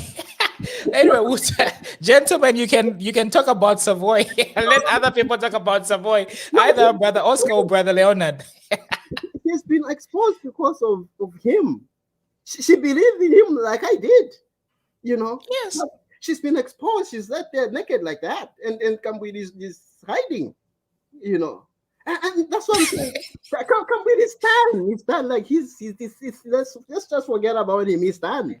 Did he honestly think, in the last minutes of the campaign trail, did he think he would honestly come in with a tribal campaign and actually turn the whole situation around? He must have a lot of faith in his capabilities. I mean, he's a man of faith. He believes in himself so much. What was he thinking? Well, the most important thing in life is to be realistic and look at the bottlenecks that you have. So I'm pretty sure that guy was squeezed so much But the worst thing that I will never forgive him about is when the PF undressed his wife, and you go back and seek accommodation to the people that did that, even if you don't have any morals. I think at some point I mean, from a perspective of being men, I mean there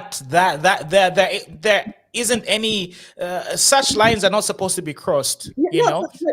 Right there, and then he was supposed to draw the line. I don't think. And then you go back, you start bootlicking, singing praises to the people who undressed your daughter, your wife. Come on. I mean, the check should have been big. At least he should have made over $10 million or more from that. But here's the thing, though. Sometimes they say I'd rather eat vegetables with peas than eat meat. And I don't even have any peace. And look at him. Look at him. There's no way people are going to have trust in him because of the political campaigns that he was practicing. It's done. There's no turning back. And the problem is he feels. You see, that guy is talented. He's that. If you can listen to that guy speak, that guy can make you go and build a house in the national park. You see, that guy will make you walk like he would convince you to walk on water. Yeah, but that was before we knew his antics. But now he's been undressed. But the thing is, he hasn't lost that. But what he has lost is credibility. Yes, credibility. Huge currency. Yeah, even if he says the truth, someone he's now in the same category. Chililabombwe is now even on a higher pedestal, like in terms of. No, the problem with Tayali is that he's like sending his message and then he says I hate when he says that, because he says and then you want people to vote for you. Yeah, the moment you start believing in him saying you're like, oh, then you're like, oh no, not again, this guy again. He always messes up the mood. Anyway, let's move on to Brother Leonard, then we conclude with Brother Oscar. Thanks, Brother Perry. You see the bad part about the black hippo. The black hippo doesn't maintain his stance. You see, the hippo had a wider space in the river Zambezi to do more, and this time around it would have been benefiting those greener pasture closest to the river, but instead it chose to run from the river, went to the ocean where it can see the greener pasture.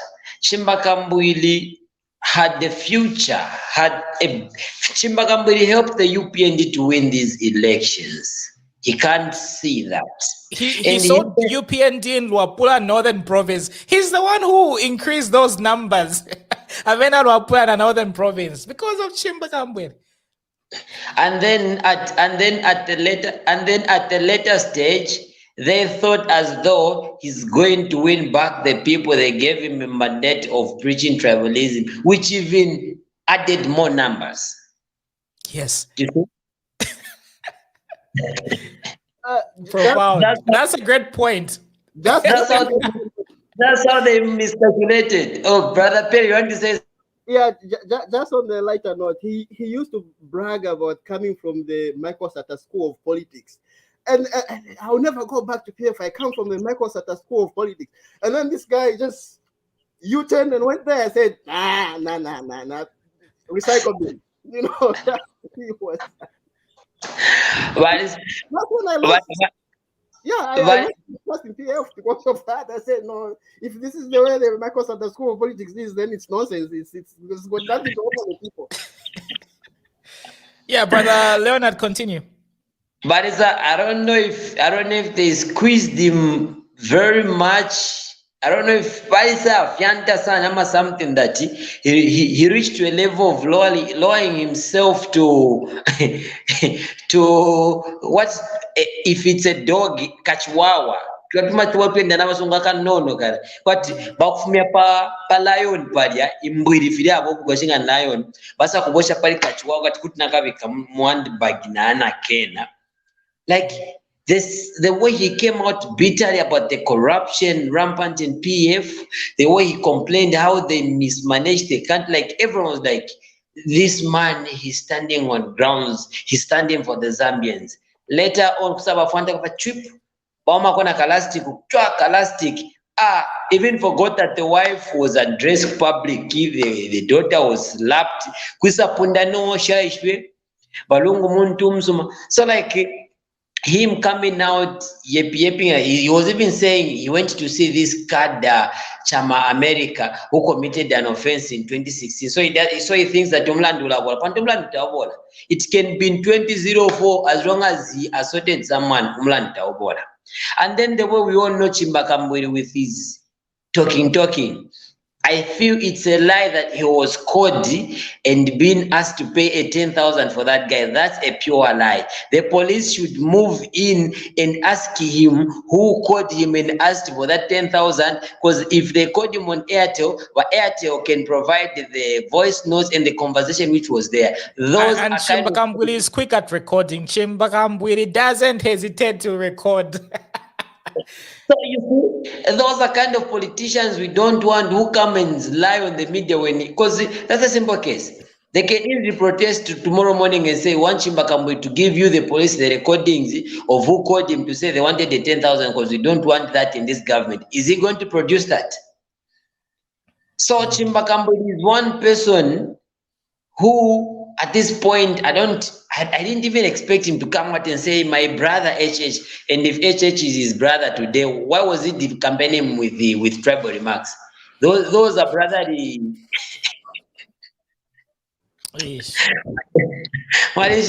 So this is what I say, politicians like Chimbakam Kambwili, GBM, those guys have lost it, they should go and sleep. It's high time they should go and sleep. And if it's Chimbakam Kambwili, he ought to know that lots of Zambians and youths are still upset with him due to his tribal remarks. They can easily cause damage to him and his businesses. The best thing he can do for now is to lay low, let the people heal.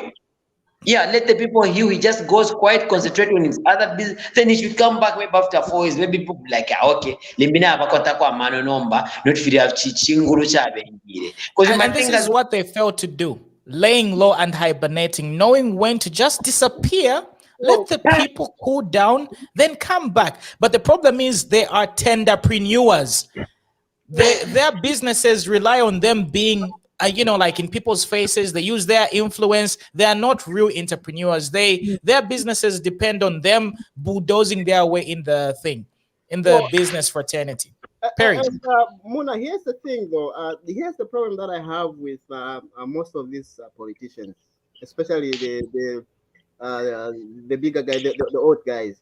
They tend to want to use the same strategy over and over again, not knowing that the people have moved on.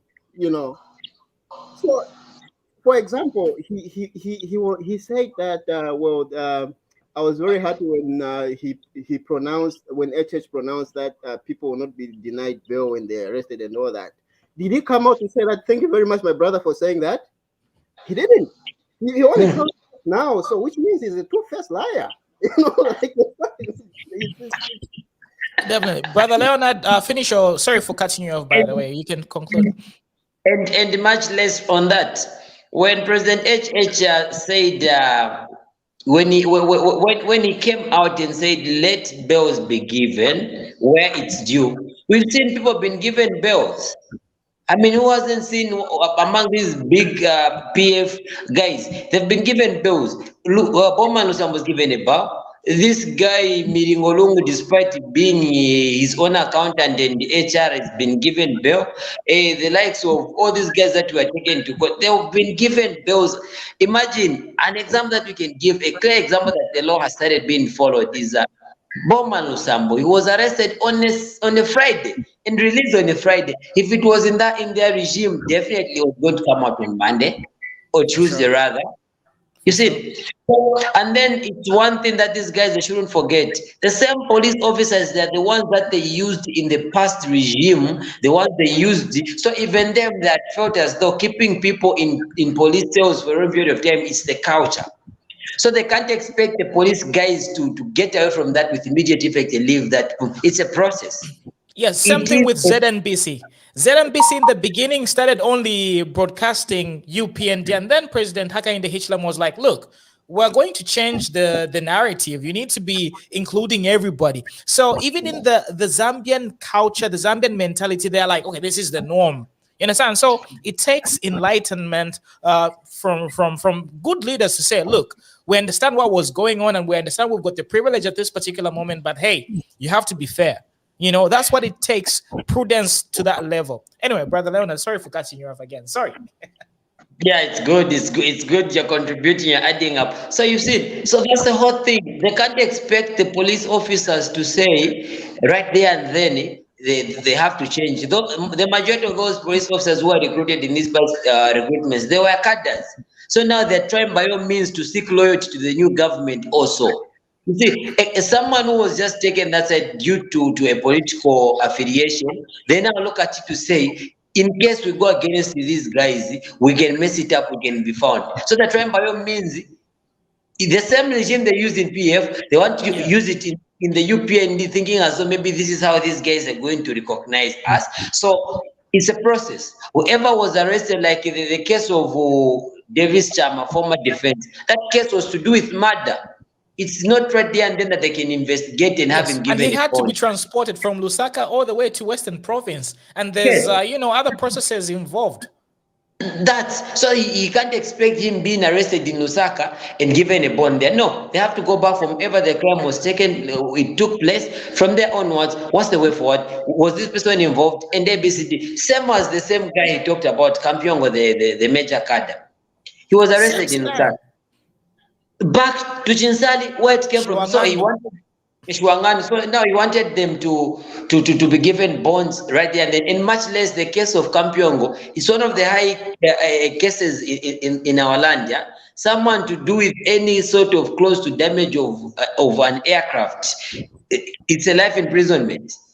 So those are big cases that he wants to take lightly, and then he goes on to say, "Kamlando akasimpo kasoti bashire 2016 asoti umlando wa simpo because asoti taya kwatana and asoti taya kwatana is it bond in over there and asoti in that what asoti muntu is it 6 months or 1 year 6 months?" Ironically speaking, Chimbakam Kambwili has got an experience with dealing with a sort of one of his members, the Bowman Lusambo case. He should be the last person to be downplaying assault. He was on radio complaining and talking about assault. So this is one of the reasons why I'm saying, you see, these politicians, I don't really know who they take us for, because they think we do not have the records. They think we cannot add 1 and 1 to make 2. It just really, it just perplexes me. Coming back to the point that Brother Perry said is these guys, they still have the old way of politicizing. They still think as if the microchirurgia sat as well campaign would still impact us. They're forgetting that time has passed. The country is evolving. People are tending to get a different kind of knowledge. People, the number that sat, the time that SATA came and won, and the number of graduates that we have now, there's a very big margin. And they can't still use the same style that they used way back then. Time is evolving.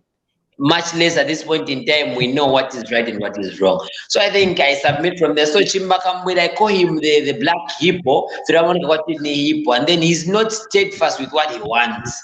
But so Brother Perry, I saw you had something to add up.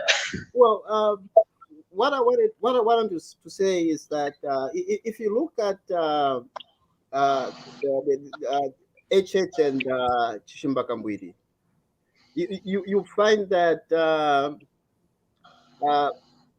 aside from being a very good orator, Chimbakam Kambwili has nothing to offer. But the guy is really and he's very knowledgeable though. But as I said, he didn't position himself for that presidency, For lack of better terms, can we call him a wise fool? No. We have to respect him. He's our father. He's an elderly man, but we just have to call out the wrong that he does. I don't think it would be prudent for us to call him that. Let's not shame him that way. But what I'm just saying is the most important aspect for him is to reposition himself, because even right now in the PF they don't want him. You know, I was watching a clip the other day of how he does not qualify for him to be to fight for that presidency in the party. So for me, just like Kalava, I think Chishimba should. The best he can do is maybe go back to NDC or form another political party. But right now, he's supposed to play along. You know, say, oh, this is good, this is bad, and then all the good things that the other guys are doing, he praises that, and then when time for election comes, he would have built that that following, and then he should. What I'm just saying is he should just re-strategize and build a better brand of politics, because the one that he has and the one that we know him for, that won't work. It will never work. And coming to the NDC right now, on honey and butter, they can't allow him back. That's at this point in time, he has lost it. So the best thing he can do now is try to give checks and balances that are reasonable and support where he sees the government is doing better, as you said.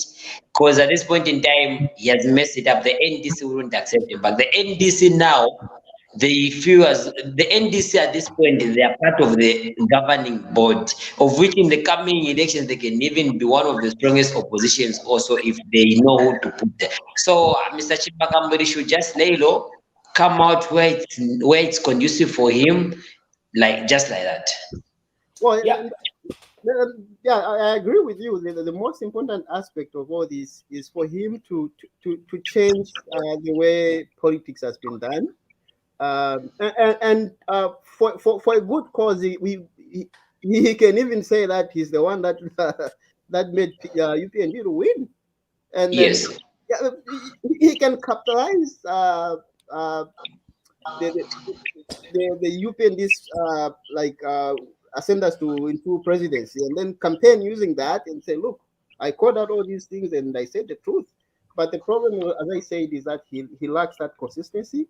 And without consistency, you won't go anywhere. And then that's the most thing I fear about him. But the man, I respect the man. The man is knowledgeable.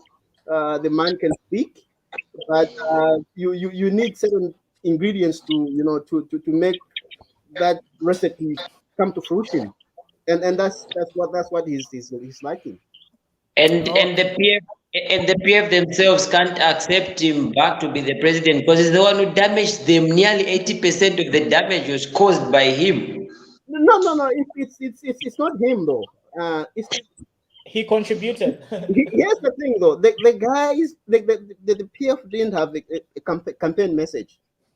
And then they thought that, okay, let's bring in this guy to help us, and then the guy just put a knife on their neck and then sent them to the gallows, So there's nothing much that he contributed. Anyways, he just made them lose because if the guy, the PF had, I keep on saying this, they brought in this death trap. Look at the time towards the election. Hey, imagine. You don't do that. You started 2 years before, and then people say, "Oh, these guys are working." But again, it's for me. I feel most of the leaders were egocentric. They wanted to listen, and that really hurt them a lot. And the same debt swap, the one they even wanted to lie people about, they didn't even consult the owners of those institutions, the banks. They just came up with say debt swap when they were the ones who inflicted those sufferings to civil servants. So those guys, they deserve to rest for now. Let them go and sleep. What they did a very, very big harm. And it was credit to the big man, Mr. Chimbakam Kambwili. He opened eyes for lots of Zambians through his hateful time of the PF. On that, he needs to be given credit. He really helped to open the eyes of lots of Zambians. this is the time for the UPND to do an introspection as well. You know, I keep on saying this. You know, they don't have to make all the mistakes that the previous leadership has made. They can benchmark, get the better things, and then improve on those, and then make sure that the people are happy. And you see, it's very easy to make people happy. But again, as I said, as long as you have pointers, you know, you can you can win people over. So for now, I think it's going to be very, very difficult for the opposition, anyways, to compete with these guys, because I think they are on a very good trajectory right now. Yes. Yeah, so I can see Brother Maxwell joining us. We are about to close because we've been running for like a very long period of time. So Brother Maxwell, you're joining us very late. You're 3 hours late. We are usually on from 8 p.m. to around 10 p.m. So you're late. But anyway, give us your brief contribution. 2 minutes, then we close it. For the Tuala number. So unmute yourself. Yes, thank you, Brother Muna. I'm just late, despite I heard some of the discussion that you've been having, and although I missed some due to I was a bit committed, but I really appreciated the contribution coming from Brother Leonard and Brother Perry. I really like the contribution that they are put on the role of Kambwili. I don't know if I can still call him as Dr. Kambwili or as Mbwili, as he calls himself, to say Nenewo Mbwili. You know,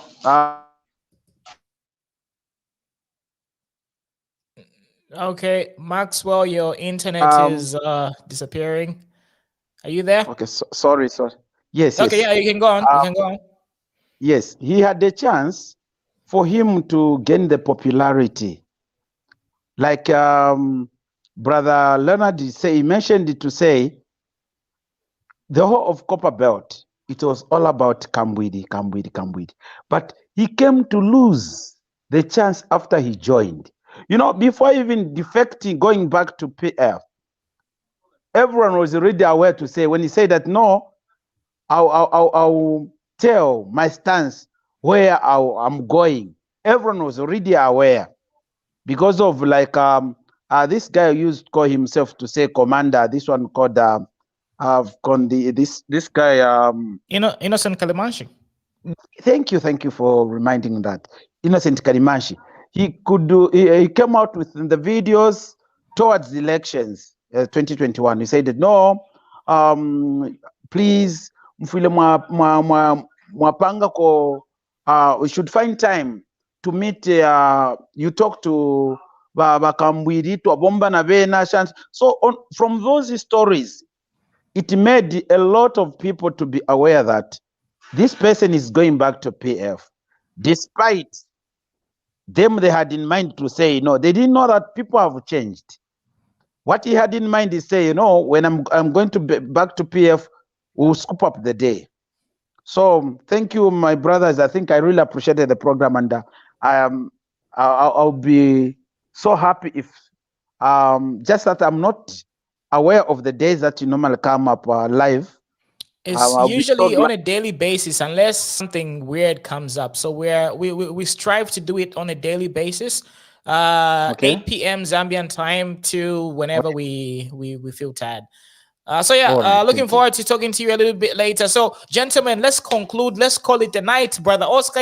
You're back again. We're about to conclude. So let's let everybody give their conclusive remarks, and 2 minutes, gentlemen. Then we call it a day. So who's gonna go first? Brother Oscar, you can give us your concluding remarks. 2 minutes. Then everybody gives their concluding remarks. You can unmute yourself, Brother Oscar. Thank you very much. What a wonderful night. Beautiful night indeed. I appreciate the contribution of all the members and our friends who has contributed in this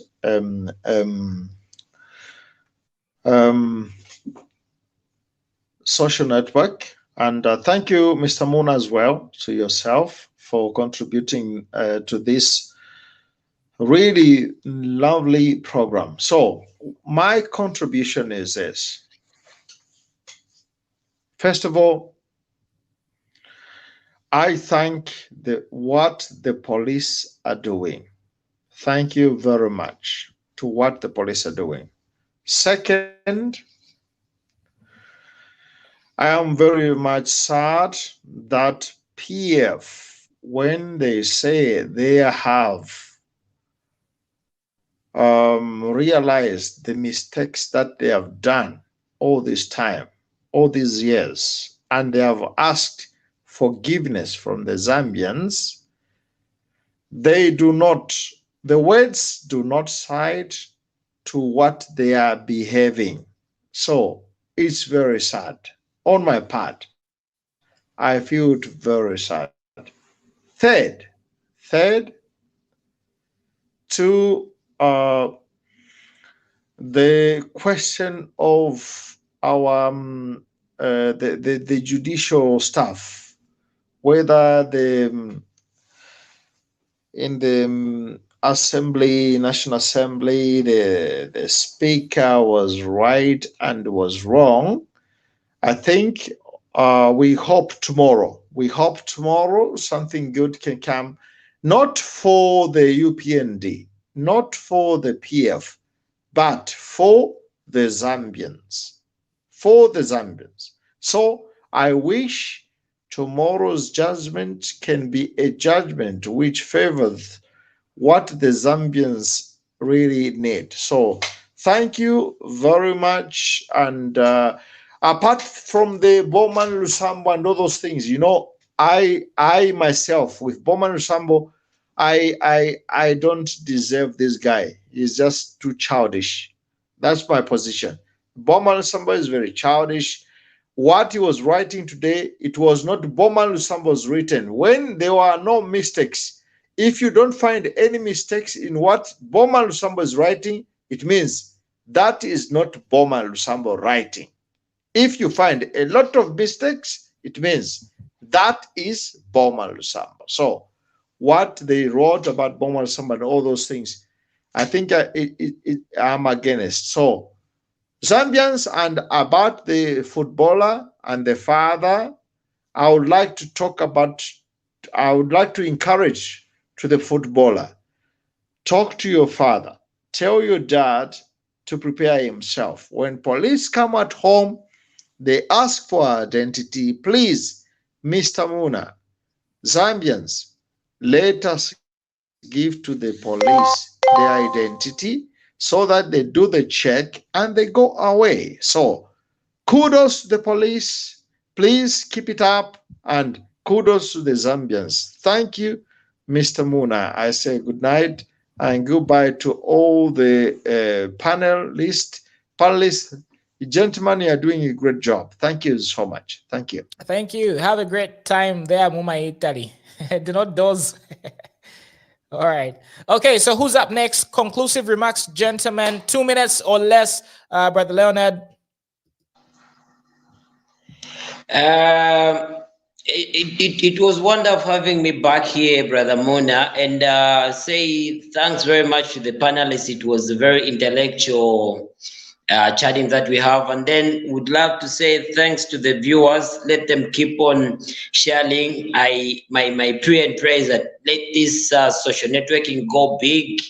I know as long as we'll be bringing serious topics that are affecting the nation, building the nation, the page is going to throw in, and then we're going to have a huge number of followers.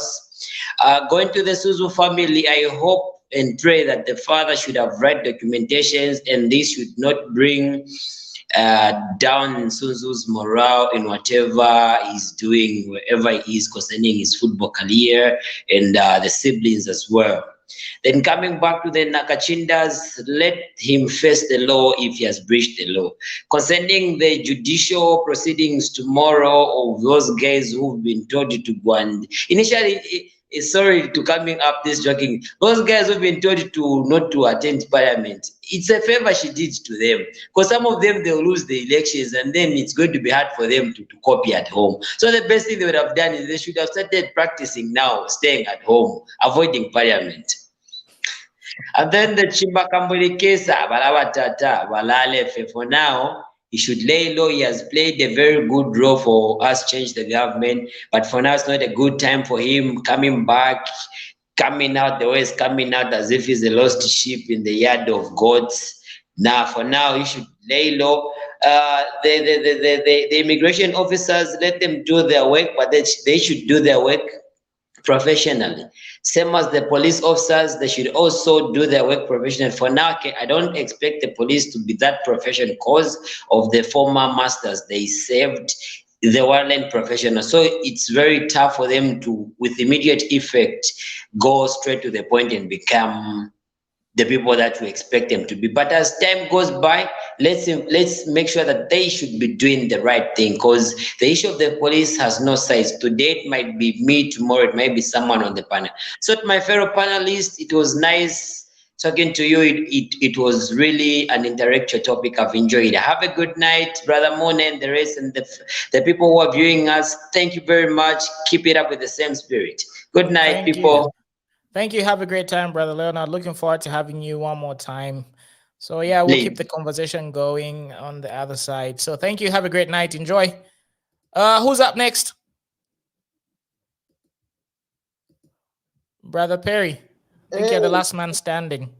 Yes. There was a topic about immigration, and I was in a meeting. I couldn't contribute. But honestly speaking, I think we need some reforms in that department, because immigrants really contribute a lot to the nation. So we need to, find ways of giving these guys work permits. Even in the US, you find that the Mexicans are the ones that are driving that economy. So basically, we just have to find ways of accommodating them. They are our people as well, and yeah.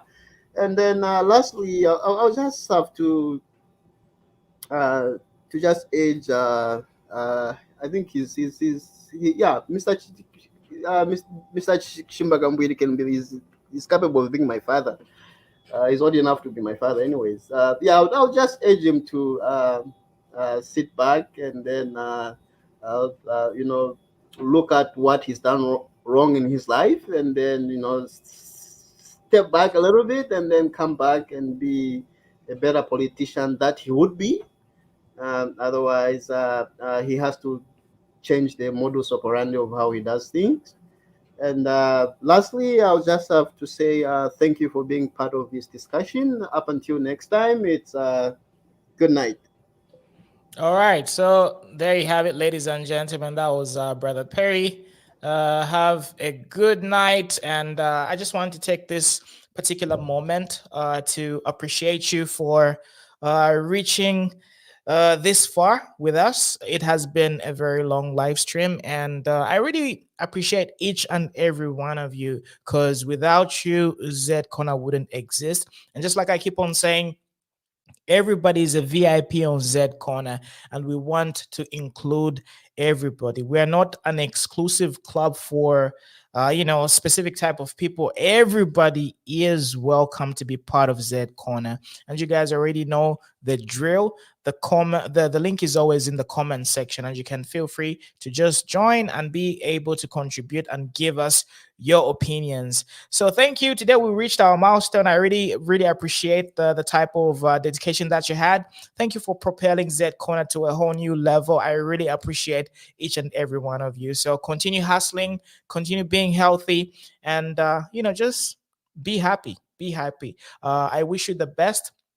I wish you long life, and I wish you success. So may the Lord Almighty grant you all the success in this particular world so that you can be comfortable. So, thank you for being part of Z Corner. I genuinely appreciate you. Thank you for supporting us. With that said, Mulova Alehande, that's Lozi saying good night. Good morning, good afternoon, depending on where you are catching us from, because I believe we are very diverse, and our audience is, pretty much spread out. So thank you very much. I have been your humble host, Nalula, and talk to you tomorrow. We will be back again because I'm looking forward to seeing the judgment of the High Court with regards to the nullified MPs. So that's tomorrow's hot topic, so that's what I'm going to be looking forward to tomorrow. So talk to you a little bit later. Be blessed and have fun.